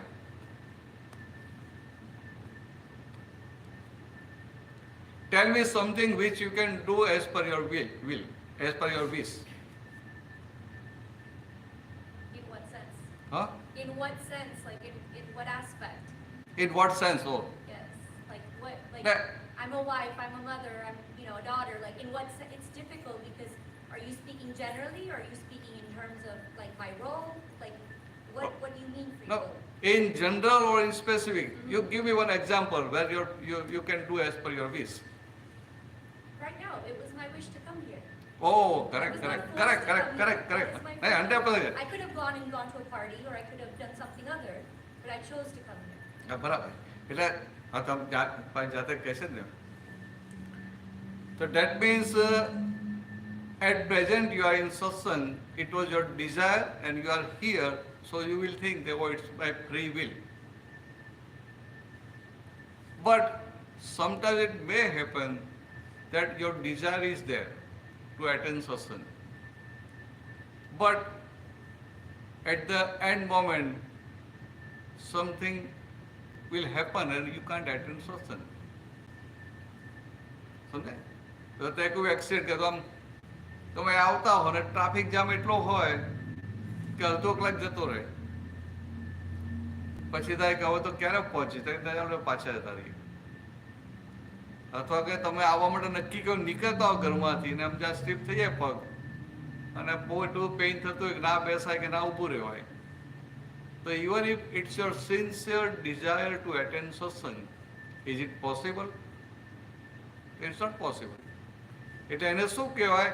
This is not free will. Free will means at any place at any given time you can do it. પણ આ તો શું છે કે when you get favorable circumstances then you can do it. તમે આજે સત્સંગમાં આવ્યા, તમને મેસેજ મળ્યો કે ભાઈ સત્સંગ છે, તમારી આવવાની ઈચ્છા પણ છે અને આ ટાઈમે તો ફ્રી થઈ પણ શક્યા, બધા સંજોગ ભેગા થઈ ગયા ને. આજે તમે આવ્યા, તમે અહીંયા છે, બીજા બધા અહીંયા છે, તમે કાલે આવો તો સત્સંગ મળે? તો કે આ બધા પોઝિટિવ ફેવરેબલ સર્કમસ્ટન્સીસ ભેગા થયા ત્યારે તમારે સત્સંગ એટેન્ડ થયો ને. Means this is not your free will, this is your destiny, પ્રારબ્ધ. પ્રારબ્ધ ખ્યાલ? આખું જગત પ્રારબ્ધ એટલે ડેસ્ટિની અને ફ્રી વિલની વાતો કરે છે, પુસ્તકોના પુસ્તકો લખે છે, but they don't know really speaking what is free will and what is destiny. What is destiny is pre-decided. બધા સંજોગોને ભેગા કરનાર કોઈ તત્વ ખરું? આરો પ્રશ્ન કરે. બધા સંજોગોને ભેગા કરનાર કોઈ તત્વ ખરું? તમે ભગવાનની વાત કરી. ના બરાબર, ના બરાબર. એટલે અત્યાર સુધી આપણે એવું માનતા હતા કે આ બધા સંજોગો ભગવાન ભેગા કરી આપે. પછી પેલું એમાં વાંચીએ ને ગરુડ પુરાણ બધામાં ભાઈ, એટલે કે ઉપર પેલા બધું બેઠા બેઠા લખે છે, આપણે જે બધું કરીએ અને પછી આપણે ફળ આપે છે. આ સંજોગો ભેગા કરનાર જો કોઈ ચેતન તત્વ હોય ને તો એને ભગવાન કહેવાય ભાઈ. મેં લોકો એટલે એને ભગવાન કહી દે. ખરેખર it's a super cosmic computer of the nature. અને એ સુપર કોસ્મિક કોમ્પ્યુટરમાં શું થાય કે whatever karma you charge in this birth, it will be input in that super cosmic computer, and in the next birth that printout will come. તો આ જે computer છે it's a mechanical. If it is chetan, જો જે ચેતન હોય, ભગવાન હોય કે ચેતન હોય, તો શું થાય? તમારી ભક્તિગત બદલી નાખે? ના બદલી નાખે. તમને કોઈ તમારી બહુ સેવા કરે તો તમને એના માટે શોખ કોર્નર રહે કે ના રહે? કોઈ તમને બહુ સિન્સિયર હોય અથવા તમારે ત્યાં જોબ પણ કરતો હોય ને, પણ આમ સિન્સિયરલી ને હાર્ટલી કામ કરતો હોય તો તમને એના માટે શોખ કોર્નર ઊભો થઈ જાય. પણ કોમ્પ્યુટર હોય ને તેને ખબર હોય કે આ મારા સેટ છે ને અત્યારે બિઝનેસમાં લોસ જાય છે, પેલા મારા સેટને લોસ નથી બતાવું, એટલા હું પ્રોફિટ બતાવી દઉં, કરે ખરું? એટલે તત્વ છે પણ આવું તત્વ છે મિકેનિકલ. હા, એમને વધારે ખબર. હા, એ પાછા if it is computer, why need to pray the God? So if it's happening by the mechanical device, something, then you don't have to pray the God. It's going to happen, going to happen. ના, actually બરાબર છે. At present, what is our situation? We have not realized God. હું હમણાં સાચી વાત કહું તો બધા પછી ભડકી જશો. આપણે નાની ઉંમરથી ભગવાનની ભક્તિ કરીએ છીએ, બરાબર છે? આ છોકરું હોય નાનું, બોલો વર્ષ દોઢ વર્ષનું થાય, થોડું ચાલતા શીખે એટલે પછી એના મમ્મી પપ્પા કે એના દાદા દાદી નાના નાની ભગવાનના ફોટા પાસે લઈ જાય ને ભાઈ, એટલે ચાલ જે જે કર, એટલે એને ત્યાં હું આમ હાથ જોડે બધા ખુશ થાય છે. એટલે એ સમજી જાય કે આ બધાને ખુશ કરવા હોય તો જઈને જે કરવા. એટલે પછી કોઈ જો ગાંઠો પાડે ને તો ત્યાં જઈને જે કરે, બધાનો ગુસ્સો જતો રહે. તો એના માટે ભગવાન એટલે શું? આ બધાને ખુશ કરવાની જગ્યા. પછી થોડો મોટો થાય એટલે એને ખબર પડે કે ભાઈ આ ભગવાન છે. આ બધા કે આ ભગવાન છે, ભગવાન છે. રોજ સવાર ઉઠીને પગે લાગવાનું, રાતે સૂતા પેલા પગે લાગવાનું, એટલે એને થાય કે આ ભગવાન છે. પછી થોડો મોટો થાય એટલે એને વધારે ખબર પડે કે આ શિવલિંગ છે એટલે આ શિવજી છે. આ જોડે નાગ હોય ને ત્રિશુળ એટલે આ શિવજી છે. હાથમાં ધનુષ્ય તો રામ છે. હાથમાં સુદર્શન ચક્ર હોય કે પેલી બાંસુરી હોય એટલે કે આ કૃષ્ણ ભગવાન છે. એટલી ખબર પડે. ને કેવી રીતે તો બધાએ કહ્યું એટલે એને માની લીધું. બધાએ કહ્યું એટલે એને માની લીધું. સમજાય? આપણે એવું છે કે મા બાપે કહ્યું કે દાદા દાદીએ કે નાના નાનીએ કીધું, વી બિલીવ ઇટ ને વી ટ્રસ્ટ ધેમ કે ભાઈ આ કોઈ ખોટું નથી કહેતા. आपका बोलने के बाद मैं पूछूं। હા હા ભાઈ પૂરા કરું. હા એટલે આપણે માની લીધું. પછી મોટા થઈએ તો થોડું રામાયણ કે મહાભારત વાંચ્યું એટલે આખી સ્ટોરી આપણને ખબર હોય એટલે એટલું જાણીએ. પછી બીજા 10, 15, 20, પછી 50 વર્ષ જાય ને તો એટલું જ જાણેલું હોય, એનાથી આગળ જાણેલું હોય નહીં. માલિની બરાબર છે? એટલું જ જાણેલું હોય કે ભાઈ આ ભગવાન છે. તો હું તમને સાદી ભાષામાં કહું, આપણે જે ભગવાનની ભક્તિ કરીએ છીએ ને એ માનેલા ભગવાનની ભક્તિ કરીએ છીએ. ભગવાનને જાણીને ભક્તિ નથી કરતા. સમજાય? માનેલા ભગવાનની, રિયલાઇઝ કરેલા ભગવાનની નહીં. ભગવાને શું કહ્યું? તો માનીને ભક્તિ કરશે તો એ તને પુણ્ય બંધાશે. પુણ્ય બંધાશે. પણ તું મને ઓળખીને ભક્તિ કરશે તો તું મારા જેવો થઈ જશે. It's a big difference. એટલે આ જગતમાં બધા ભક્તિ એને ખોટી ના કહેવાય, કારણ કે એને પુણ્ય બંધાશે ને પુણ્ય બંધાશે સંસારના સુખો મળશે. પણ જેને છૂટવું છે, જેને મોક્ષે જવું છે, એના માટે આ વાત છે. પ્રકાશભાઈ ખ્યાલ આવે? હું કોઈને પેલી ટીકા કરવા નથી માંગતો, ખાલી એક સમજાવવા માટે તમને વાત કરું છું કે આપણે અત્યાર સુધી જે ભક્તિ કરી છે ને, માનેલા ભગવાનની ભક્તિ, ભગવાન છે એમ માનીને ભક્તિ કરી છે. ભગવાનની સાચી ઓળખાણ નથી પડી, પણ પૂરી શ્રદ્ધાથી, હાર્ટીલી અને સિન્સિયરલી કરી, પણ માનેલા ભગવાન. એ જ વસ્તુ જો ભગવાને જાણીને કરે, કામ થઈ જાય. ખ્યાલ આવે છે કેવા માટે પણ ભગવાનને માનવા તો પડે. ના વાંધો નથી. શરૂઆતમાં માનવા જ પડે, પણ તમારા લક્ષમાં હોય કે મારે ભગવાનને રિયલાઇઝ કરવાના છે. લક્ષમાં હોય. આપણા જે પગથિયામાં જઈએ ને, આપણા લક્ષમાં હોય કે અલ્ટિમેટલી મારે ભગવાનને રિયલાઇઝ કરવાના છે. અને મને રિયલાઇઝ થાય અને પછી હું ભક્તિ કરું, એ આખું કામ થઈ જાય. એટલે એના માટે શું કહે છે? બ્રહ્મ આગળ બ્રહ્મ લટકા કરે.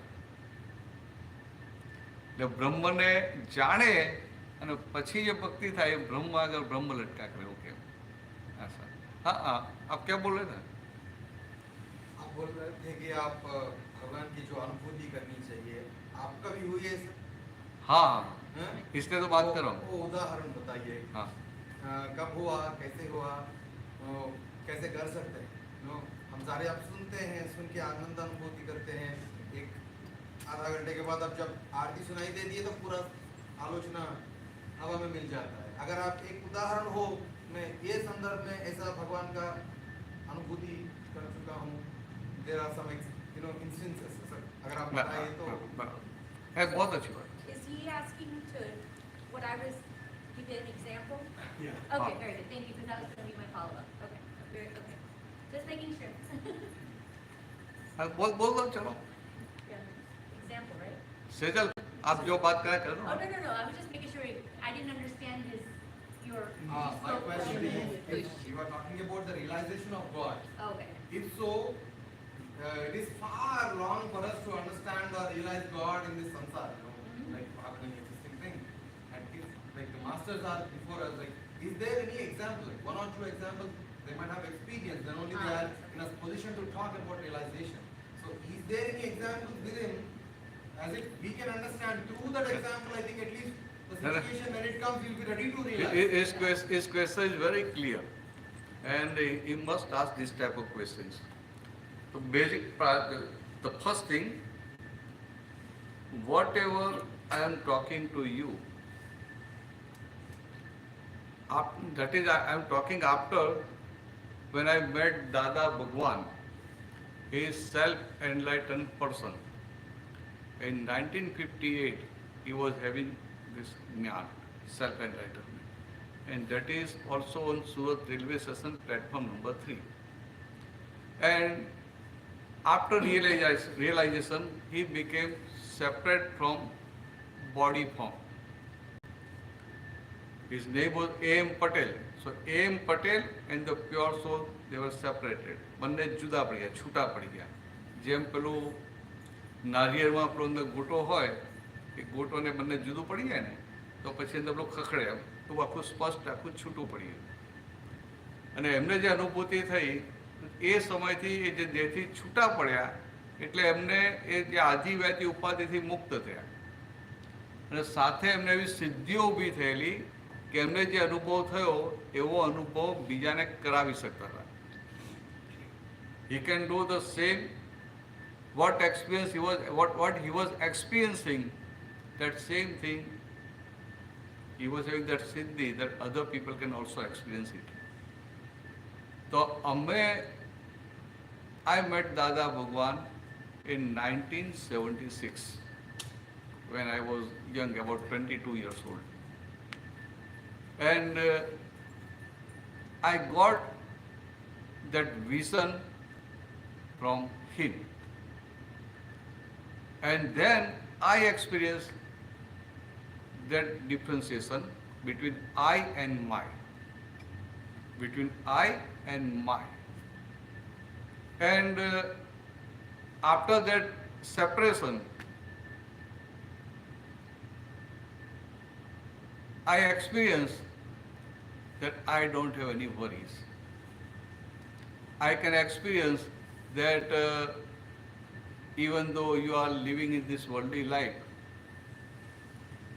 you can remain completely detached from that. And after experiencing that permanent happiness, it was our natural wish that now, I am not alone, we are about 22 or something like that. At present about 26 or 28. So we have that natural desire that what happiness we are experiencing, અમને જે સુખ થયું, અમને જે આનંદ થયો, એ જગતના બધા જીવ માત્ર પામે. My question, what is the process of your realization? किस तरह कौन सा जपते जपते आ गया, मैं तो पाठ पढ़ते आ गया. Because if you read a book, it takes a lot of time to get conclusion of a book. Spirituality is beyond the book or something. When you realize that what is the procedure? That's what my question. I understand you. Whatever you read, it will go in the domain of intellect. And this is beyond intellect. Beyond intellect means realization. Realization means if I have realization, and if you stay with me, you can experience that the person is different. Whatever effect, worldly effect I had, and the self-realized person, you can differentiate. Oh, it's a very big difference. So we can't express it. Means from his, by observing him, you can say, because the experience of true self, how you will explain the word, but its effect you can explain in the word. That's what is my question. Its effect you can explain. So, so what I said, after experiencing that thing, I don't have any worries. That is my first experience. And even after experiencing that thing, I was not knowing that I have realized. Because હું એકદમ અંગૂઠા છાપ હતો. I never read any scripture, or I was not interested in religion also. So by mistake, I went to him, not with intention, not with any intention, not with intention to understand religion or anything. Interest. Hmm? Or not no interest. Without interest. Without Interest. not intention, not interest.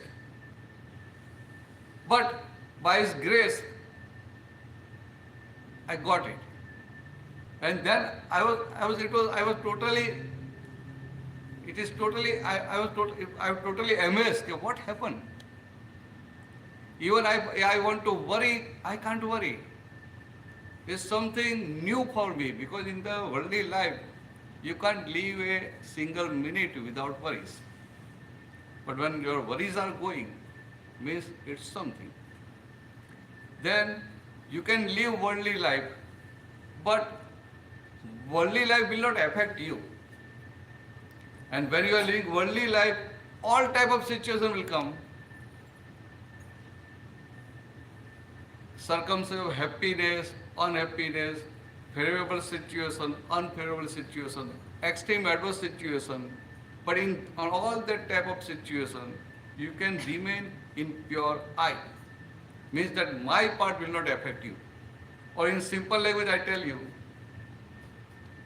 I, capital I, plus my, my, into inverted comma, is equal to Jivatma. And same capital I, without my, is Bhagwan, God. So, God is not outside. God is within you. Your true self is God. But you have to realize that thing. But without realization, if I say I am God, then it's not helpful. इसलिए in Vedanta also ultimately they say Aham Brahmasmi. मैं खुद ब्रह्म हूँ. And that you have to realize. And for realization, in Dwapar, in Treta, people were having oneness of mind, speech and body. And now in this Kali Yuga,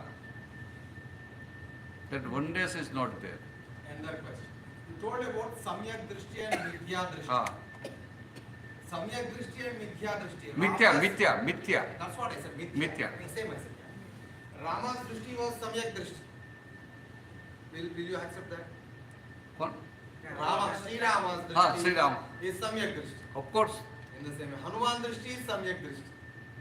In the same way, Ravana's Drishti, who decides that? Number first question. And a kid is going to school. बच्चा school जाता है, सोचता है कि मेरा पिताजी बाहर जाता है. Simple thing. When you have Samyak Drishti, you have oneness with the whole universe. When you have Samyak Drishti, you are talking about very higher things which you will understand only by monks, saints, scholars. ज्ञानी लोगों को समझ में आता है. Like जो संसार में पढ़ा हुआ रहता है, how to understand, how to classify that Samyak and Mithya. That's what my question.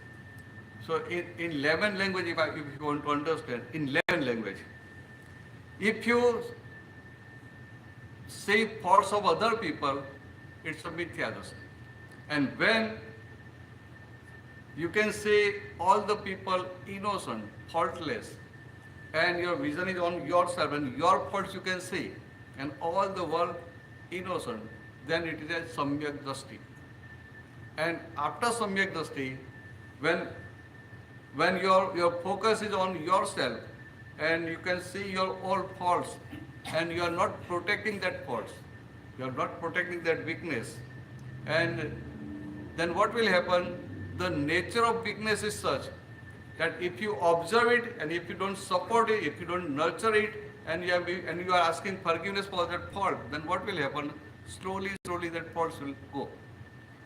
And when your last fault will go, that Samyak Drishti will take you to the liberation, moksha. એટલે આ સંસારની વાત કરીએ ને તો આ જગતના લોકોને સમજાય, એવરીબડી કેન અન્ડરસ્ટેન્ડ કે મને બીજાની ભૂલો દેખાય છે. જ્યાં સુધી બીજાની ભૂલો દેખાય છે ત્યાં સુધી મિથ્યા દૃષ્ટિ. અને જ્યારે એ દૃષ્ટિ સમ્યક થાય તો આખું જગત એને નિર્દોષ દેખાય. કોઈને મારતો હોય ને તો એ બંનેને નિર્દોષ જુએ. ભગવાન રામ હતા, તેમને રાવણે દોષિત જોયો નથી. સમજાય? ભગવાન રામ હતા, એમને રાવણને દોષિત નથી જોયો. એનું પ્રમાણ કઈ રીતે મળે?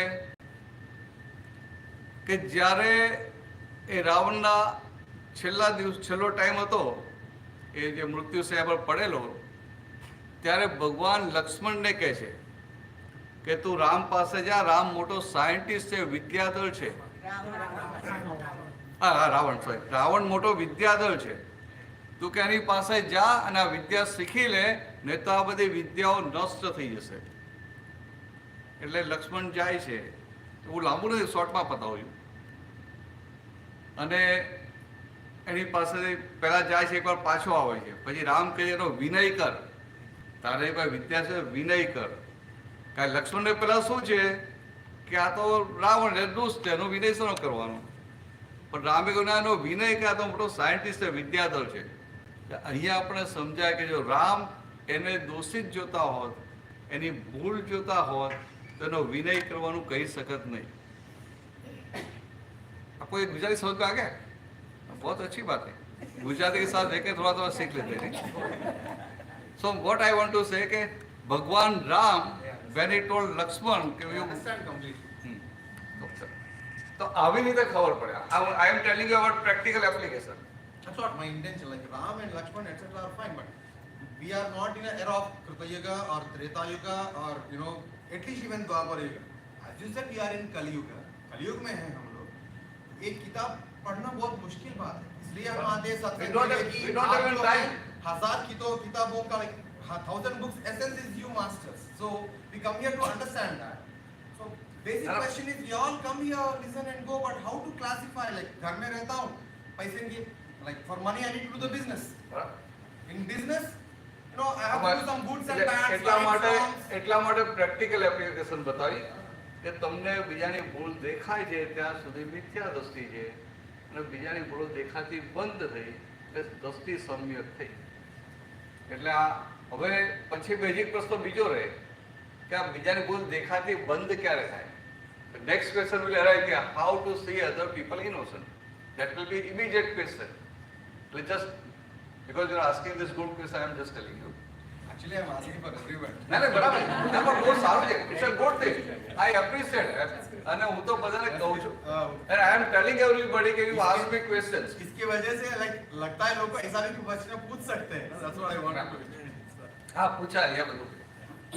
એટલે આ પ્રશ્ન ક્યાં ઊભો થાય કે તમે કહો છો કે બીજાની ભૂલ જોવી નહીં, પણ કોઈ મારું અપમાન કરે કે કોઈ મારા પૈસા દબાવે તો મને તેની ભૂલ દેખાય જ છે. તમે કહો ભૂલ જોવાની નહીં, પણ ભૂલ ના દેખાય એવું કંઈક બતાવો. એવો પ્રશ્ન આવે કે ના આવે? સેજલબેન આવે કે ના આવે? I said that you are telling me that don't say anybody's fault. I understand, but whenever somebody will do something, first thing I will say is fault. So you tell me you give me some key so that I can see the person innocent. એટલે એવું તમે નથી પૂછતા, તમે બધા સાંભળ્યા કરો છો. સમજાય? એટલે આ વાત શું છે કે આપણે વાત કરીએ કે બીજાની ભૂલ દેખાય નહીં, પણ હવે મને ભૂલ દેખાય છે તો મારે કરવું શું? આ બેઝિક પ્રશ્ન ઊભો થાય ને. સમજાય? સમજાય છે ને? થોડું આમ કહીએ તો મોઢું દે મને ખબર પડે ને. હા ના બરાબર. I do this all that.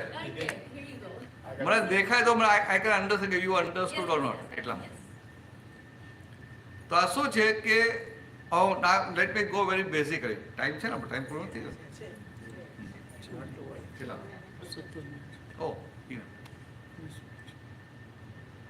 આપણે જ્યારે કહીએ કે મારે બીજાની ભૂલ જોવી નથી, પણ આ માલિનીબેન છે એ મારું અપમાન કરે તો મને ના થાય ખરું મને અપમાન કેમ કર્યું? મને એમની ભૂલ દેખાય કે ના દેખાય? મેં તો કશું બગાડ્યું નથી.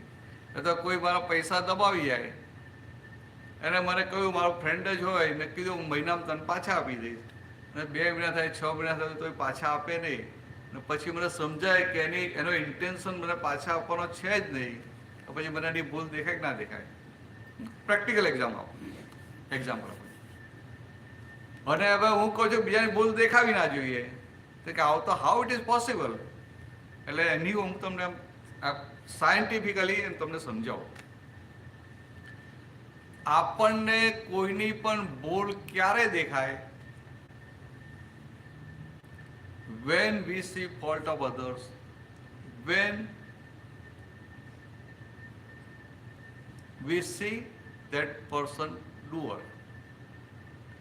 વ્યક્તિ કરતા દેખાય ને એટલે આપણે એની ભૂલ દેખાય કે એને મારું અપમાન કર્યું, એ મારા પૈસા ખાઈ ગયો, એને મને આ દુઃખ આપ્યું. એટલે બેઝિક વસ્તુ શું છે કે આપણને કરતા દેખાય છે. પ્રકાશભાઈ સમજાય? કોઈ પણ વ્યક્તિ આપણે ડુઅર દેખાય છે, કરતા દેખાય છે. હવે પાયાની વાત શું છે કે ખરેખર એ કરતા છે કે નહીં? હવે હું કોઈ કરતા નથી તો તમને સમજાશે નહીં. એટલે let me give you one simple example. કે આ શહેરમાં તમને ચા બનાવતા આવડે કે ના આવડે? ચા બનાવતા આવડે ને? તમને થાય વિચાર ને આવો કેવો પ્રશ્ન કર્યો? બહુ ફાઇન આવડે.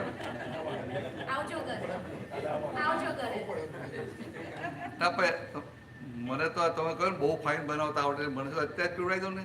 ત્યાં બેઠા બેઠા બનાવો. હવે ત્યાં બેઠા બેઠા બને. કેમ તમને ચા બનાવતા આવડે છે ને? તમને લાગે ને? તમને ના લાગે કે હું તો ચા સામ સારી બનાવું, બહુ ટેસ્ટી બનાવું. સમજાય? એક ભાઈ હતા, તમારી એક ભાઈ હતા, એટલે મેં પૂછ્યું ને કે હું તો કે આવડે નહીં, બહુ સામ સારી બનાવું છે. કે સવારે પહેલી ચા તો હું બનાવીને મારા વાઈફને પીવડાવું જોઈએ, એને મારી જ ચા ભાવે છે. તો કે એવું નહીં, એ તો પાક્કા છે, તમને આવું કહે કે તમારી જ ભાવે છે એટલે તમે રોજ બનાવીને પીવડાવો, લાઈકલી વાત કરો. હવે તમને હું કહું કે અહીંયા બેઠા બેઠા ચા બનાવો તો ઇઝ ઇટ પોસિબલ? ના. તમને લાગે હું ચા બનાવું છું, મને ચા બનાવતા આવડે છે, મને સામ સાઈ ચા બનાવતા આવડે, બધું હોય, પણ છતાં અહીંયા બેઠા બેઠા ચા બને ખરી? કે ના બને. એટલે કે ચા બનાવવા માટે તમારે કિચનમાં જવું પડે, બરાબર? કિચનમાં જાવ એટલે હોટ પ્લેટ જોઈએ, પેલું પોટ જોઈએ, પાણી જોઈએ, દૂધ જોઈએ, ખાંડ જોઈએ, ચા જોઈએ. તમને ચા બનાવતા આવડતી હોવી જોઈએ. કોઈ ભાઈઓ હોય ચા બનાવતા ના આવડે, અને ભાઈ તમારી તબિયત સારી હોવી જોઈએ કે તમે ઉભા રહીને ચા બનાવી શકો.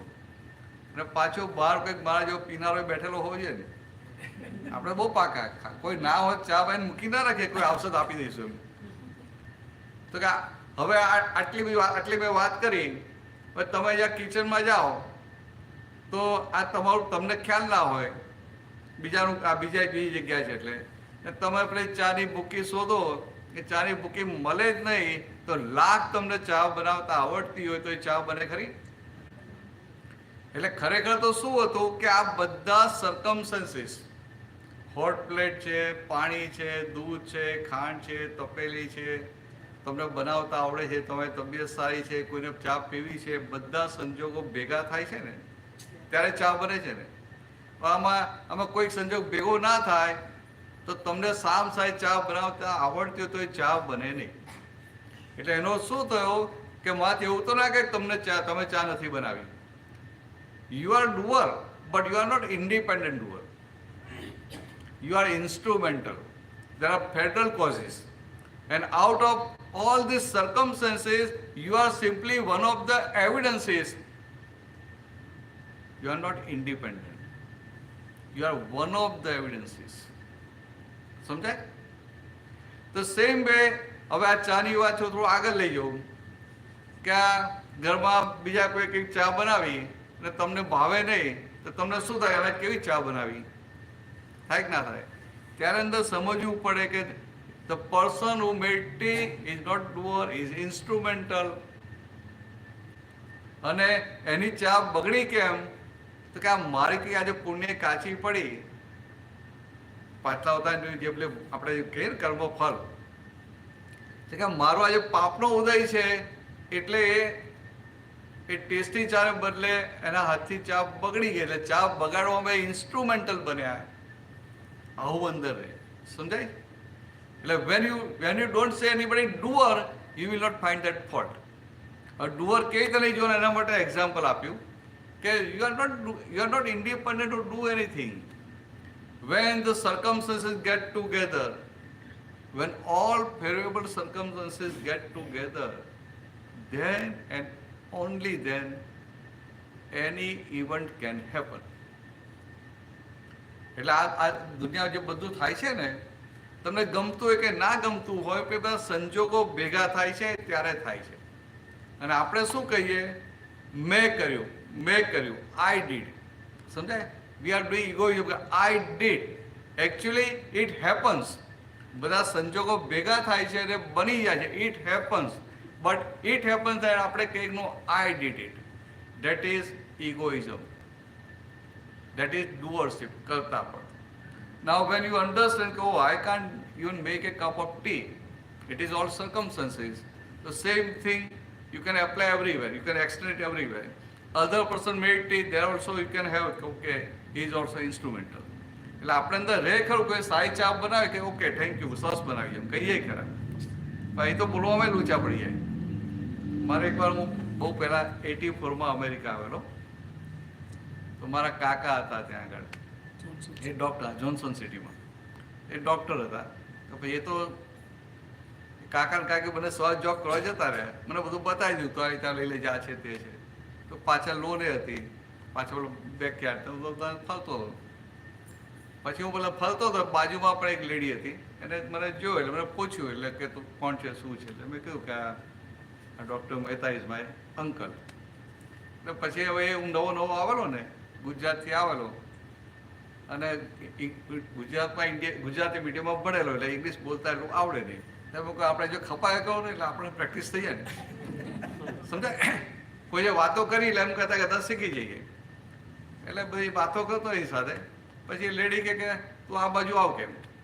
એટલે પછી નાની વાળ હતી ને 1.5 ફૂટનું પેલું લોખંડની પેલી નાખેલી હતી, હું કૂદીને જતો, don't come from here, you come in from the front. કે એને બીક લાગે, એને ભાગી કરી જાય. તો પછી બેઠા વાતો કરતા, પછી કે તું કેક ખાવ.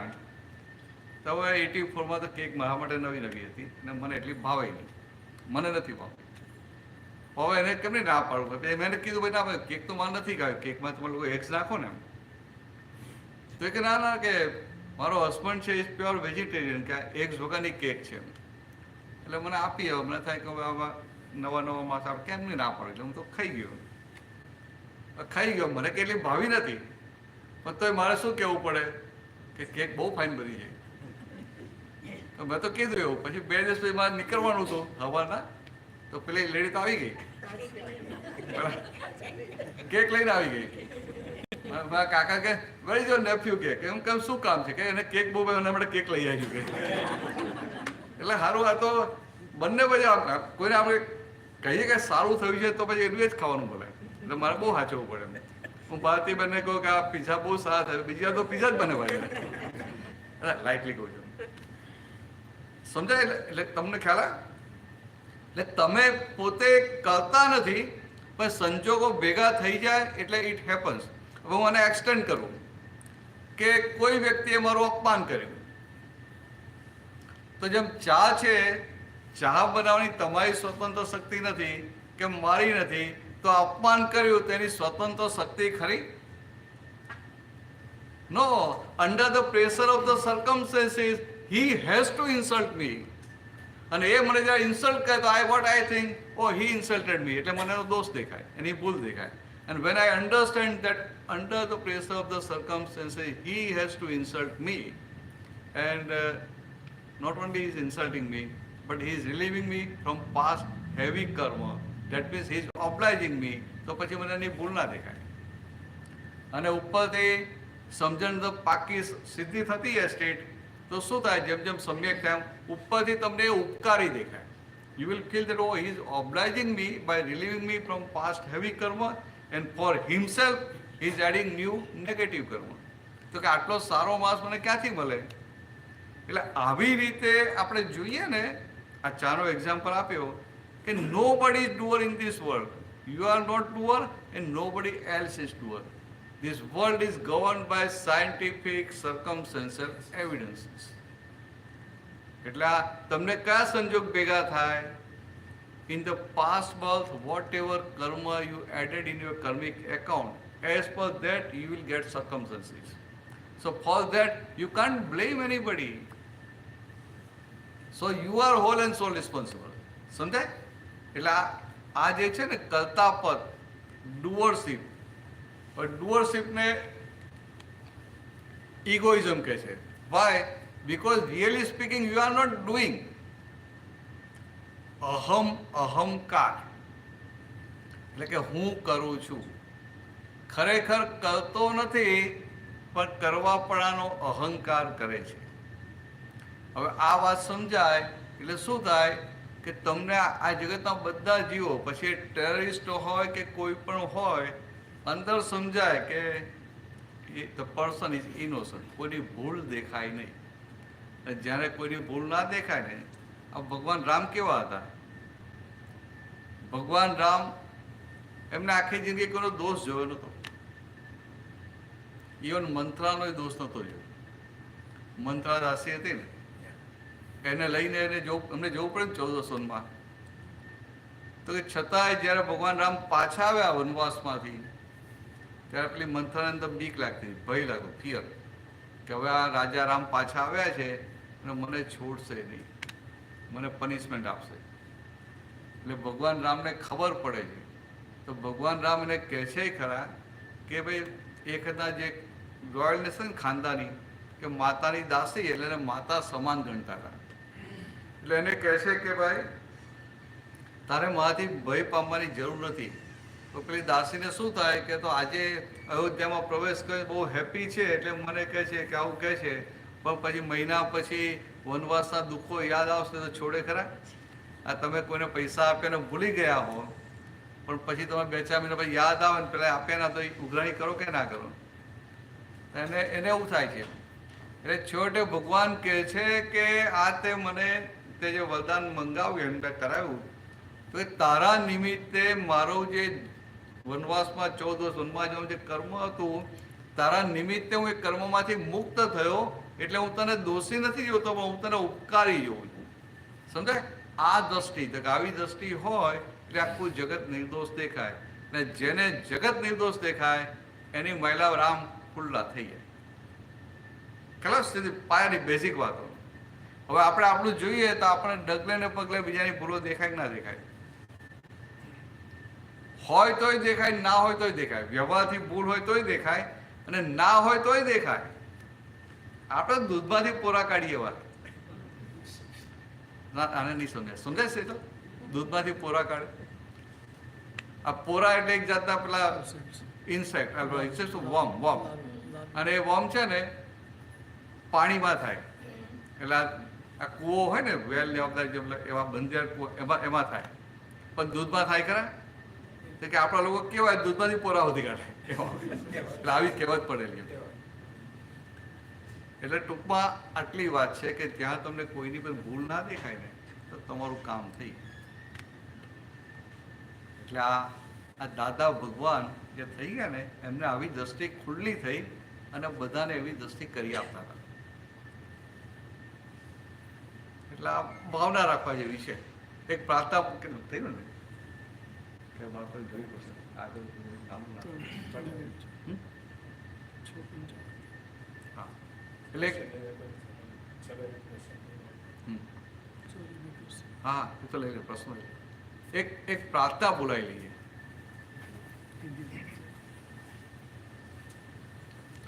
દાદા ભગવાને એમને આ 1958માં જ્ઞાન થયું ને, એ પહેલા 40-40 વર્ષથી પોતે એક ભાવના કરતા હતા. ભાવના એ 9 સેન્ટેન્સીસ છે, 9 કલમો. એ 9 કલમો બોલાવીએ. ગુજરાતી ગુજરાતી સમજે जय सच्चिदानंद। बाद में कुछ समझ में आया, बाद में पूछ भी लेना मुझे. I will be here. आपको आधा घंटा 1 घंटा मुझे कोई प्रॉब्लम नहीं है. 2 कार है, दो कार है, 1 कार पहले छोड़ देंगे. हाँ, बाद में जाऊंगा. अच्छा, आप बोला 9 कलमो बोलજો. 9 कलमो, આ 9 કલમો એ શું છે? દાદા ભગવાને જગતના તમામ ધર્મો, એના તમામ શાસ્ત્રો, એનો અર્ક કાઢીને આ 9 વાક્યોમાં મૂકેલો છે. હા, એનો એક્સ્ટ્રેક્ટ. એટલે તમે આ નવકર્મની ભાવના કરો ને તો તમને એવું લાગે કે આમાંથી કશું જાય નહીં એમ. એટલે મોક્ષ માર્ગને માટે જે બાધક બધા વ્યવહારમાં જે હોય ને એ બધું એમાં કવર થઈ જાય. એટલે તમને આખી એક ક્લિયર ડિરેક્શન મળી જાય. તમને ના સમજ્યા પછી પૂછી લેજો, એકવાર ખાલી બોલા રિપીટ કરી લેજો.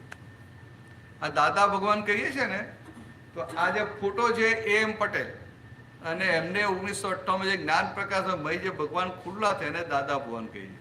એટલે દાદા ભગવાન કોઈ વ્યક્તિ માટે નહીં, પણ મય રહેલા ભગવાન માટે. એટલે તમારી અંદર એ જ દાદા ભગવાન. ખાલી શું છે, અત્યારે તમને બોલો દેખાય ને, હવે આજથી બંધ થશે, પણ અત્યારે દેખાતી ને, એટલે બધા આવરણ હોય ને, આવરણ સાથે, અને એમનામાં બધા આવરણ ખસી ગયા હતા. આટલો જ ફરક. ચાલો. હે દાદા ભગવાન, હે દાદા ભગવાન, મને કોઈ પણ દેહધારી જીવાત્માનો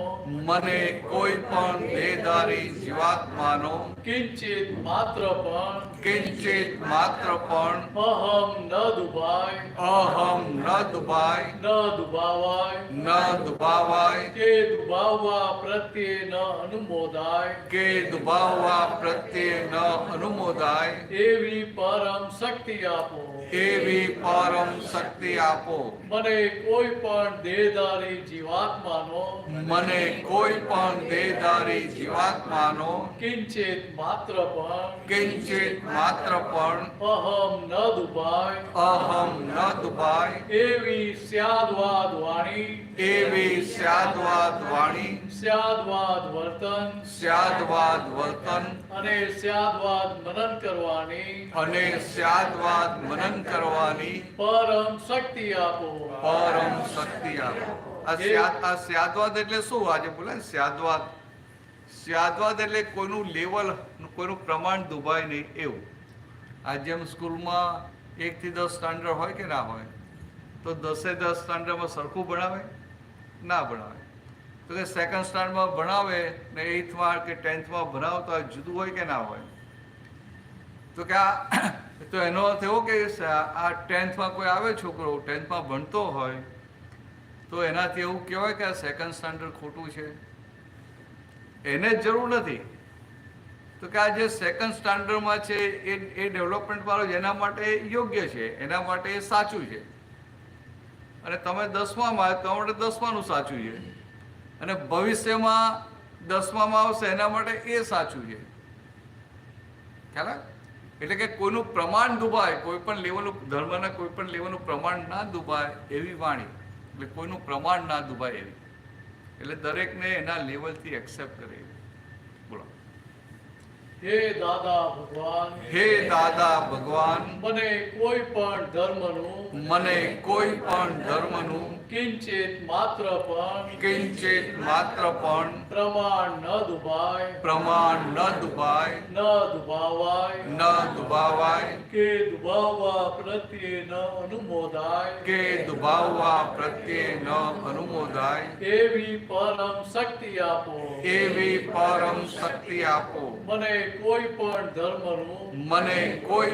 ધર્મનું કિંચિત માત્ર પણ પ્રમાણ ન દુભાવાય એવી સ્યાદવાદ વાણી સ્યાદવાદ વર્તન અને સ્યાદવાદ મનન કરવાની પરમ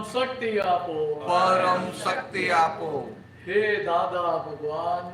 દાદા ભગવાન, મને કોઈ પણ દેહધારી ઉપદેશક સાધુ સાધ્વી કે આચાર્યનો અવર્ણવાદ અપરાધ અવિનય ન કરવાની પરમ શક્તિ આપો. હે દાદા ભગવાન, મને કોઈ પણ દેહધારી જીવાત્મા પ્રત્યે કિંચિત માત્ર પણ અભાવ તિરસ્કાર ક્યારેય પણ ન કરાય, ક્યારેય પણ ન કરાય, ન કરાવાય, ન કરાવાય, કે કર્તા પ્રત્યે ન અનુમોદાય, કે કરતા પ્રત્યે ન અનુમોદાય, એવી પરમ શક્તિ આપો. એવી પરમ શક્તિ આપો.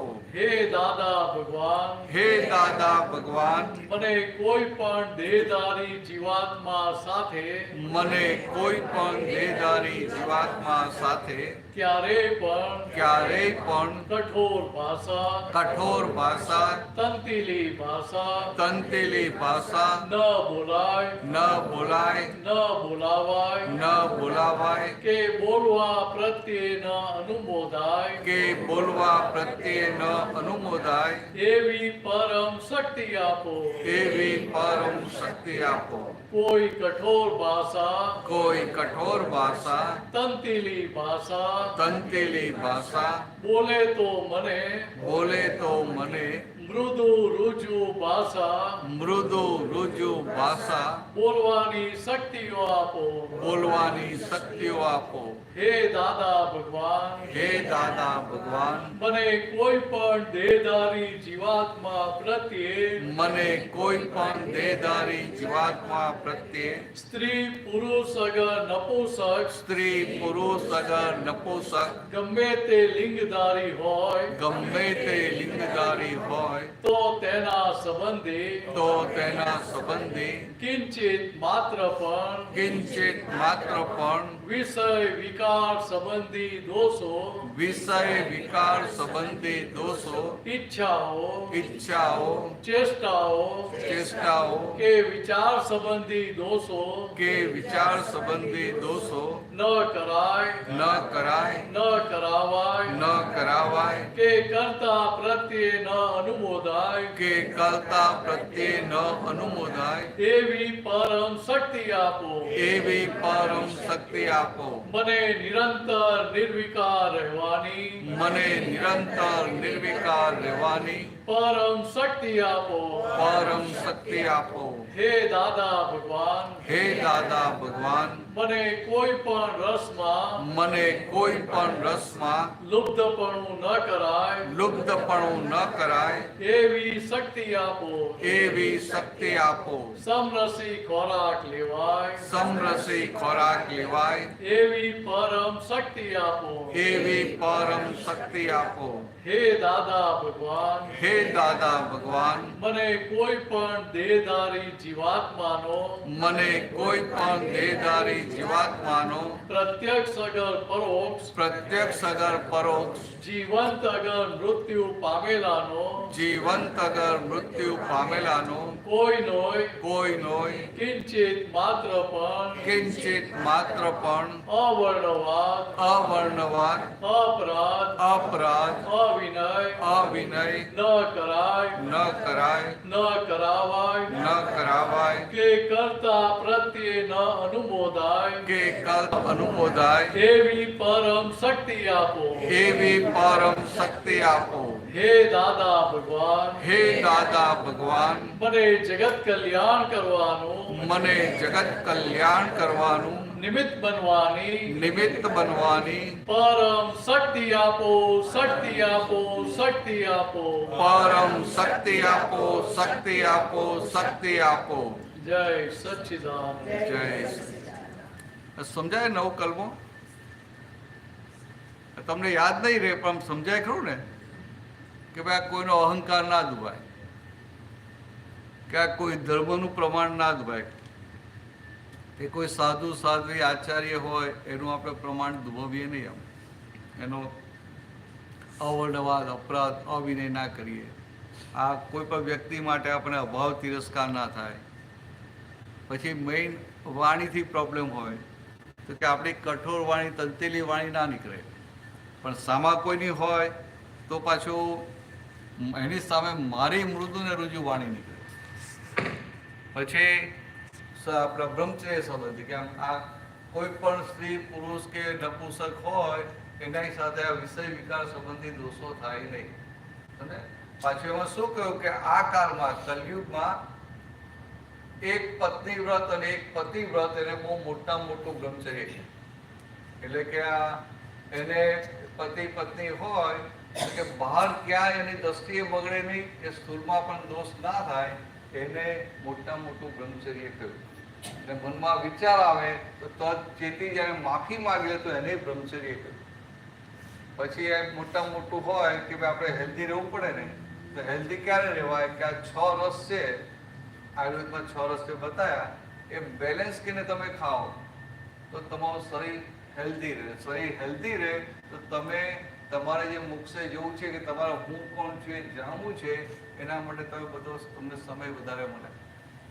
પછી કહે છે કે આ કોઈ પણ જેમ સાધુ સાધ્વી જેમ કોઈ પણ વ્યક્તિ જીવતો હોય કે મરેલો, એનો અવર્ણવાદ એટલે ગાઢ નિંદા, અપરાધ કે અભિનય ન કરવું, અને છેલ્લે કહે છે કે જગત કલ્યાણનું નિમિત્ત બનવું, એ પરમ શક્તિ આપો. તો કે આ ભાવના છે આખી. આ તમારે જેટલું થાય એટલું ઉત્તમ, પણ ના થાય તો અંદર ભાવના રાખજો કે આવું હોવું ઘટે.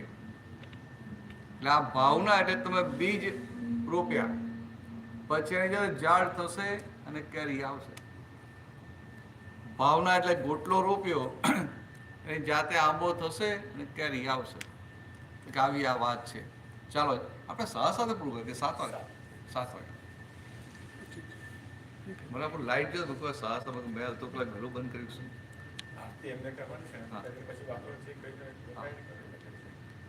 કઈ પ્રશ્નો બીજા કઈ કરવા છે? સેજલ પણ આપ પૂછો તો પૂછી લો. કાલથી ચાન્સ નહીં પડે, કાલે તો અમે જવાના છે. પણ સમજાયું ને? રવિવારે થયું, નક્કી થઈ ગયું. પેલું આમાં જવાનું હતું ને આપણે ત્યાં. હા ઓકે. ના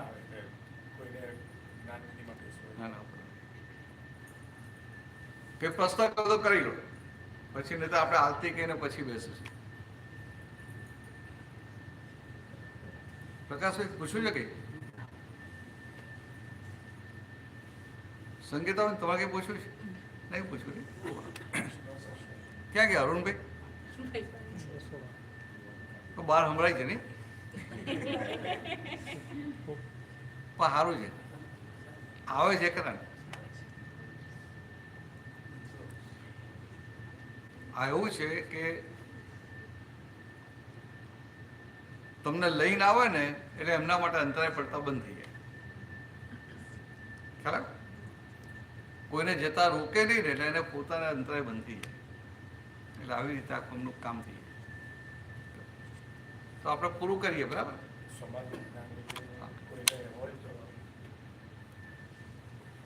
આપણે આ સોમવારે માલિની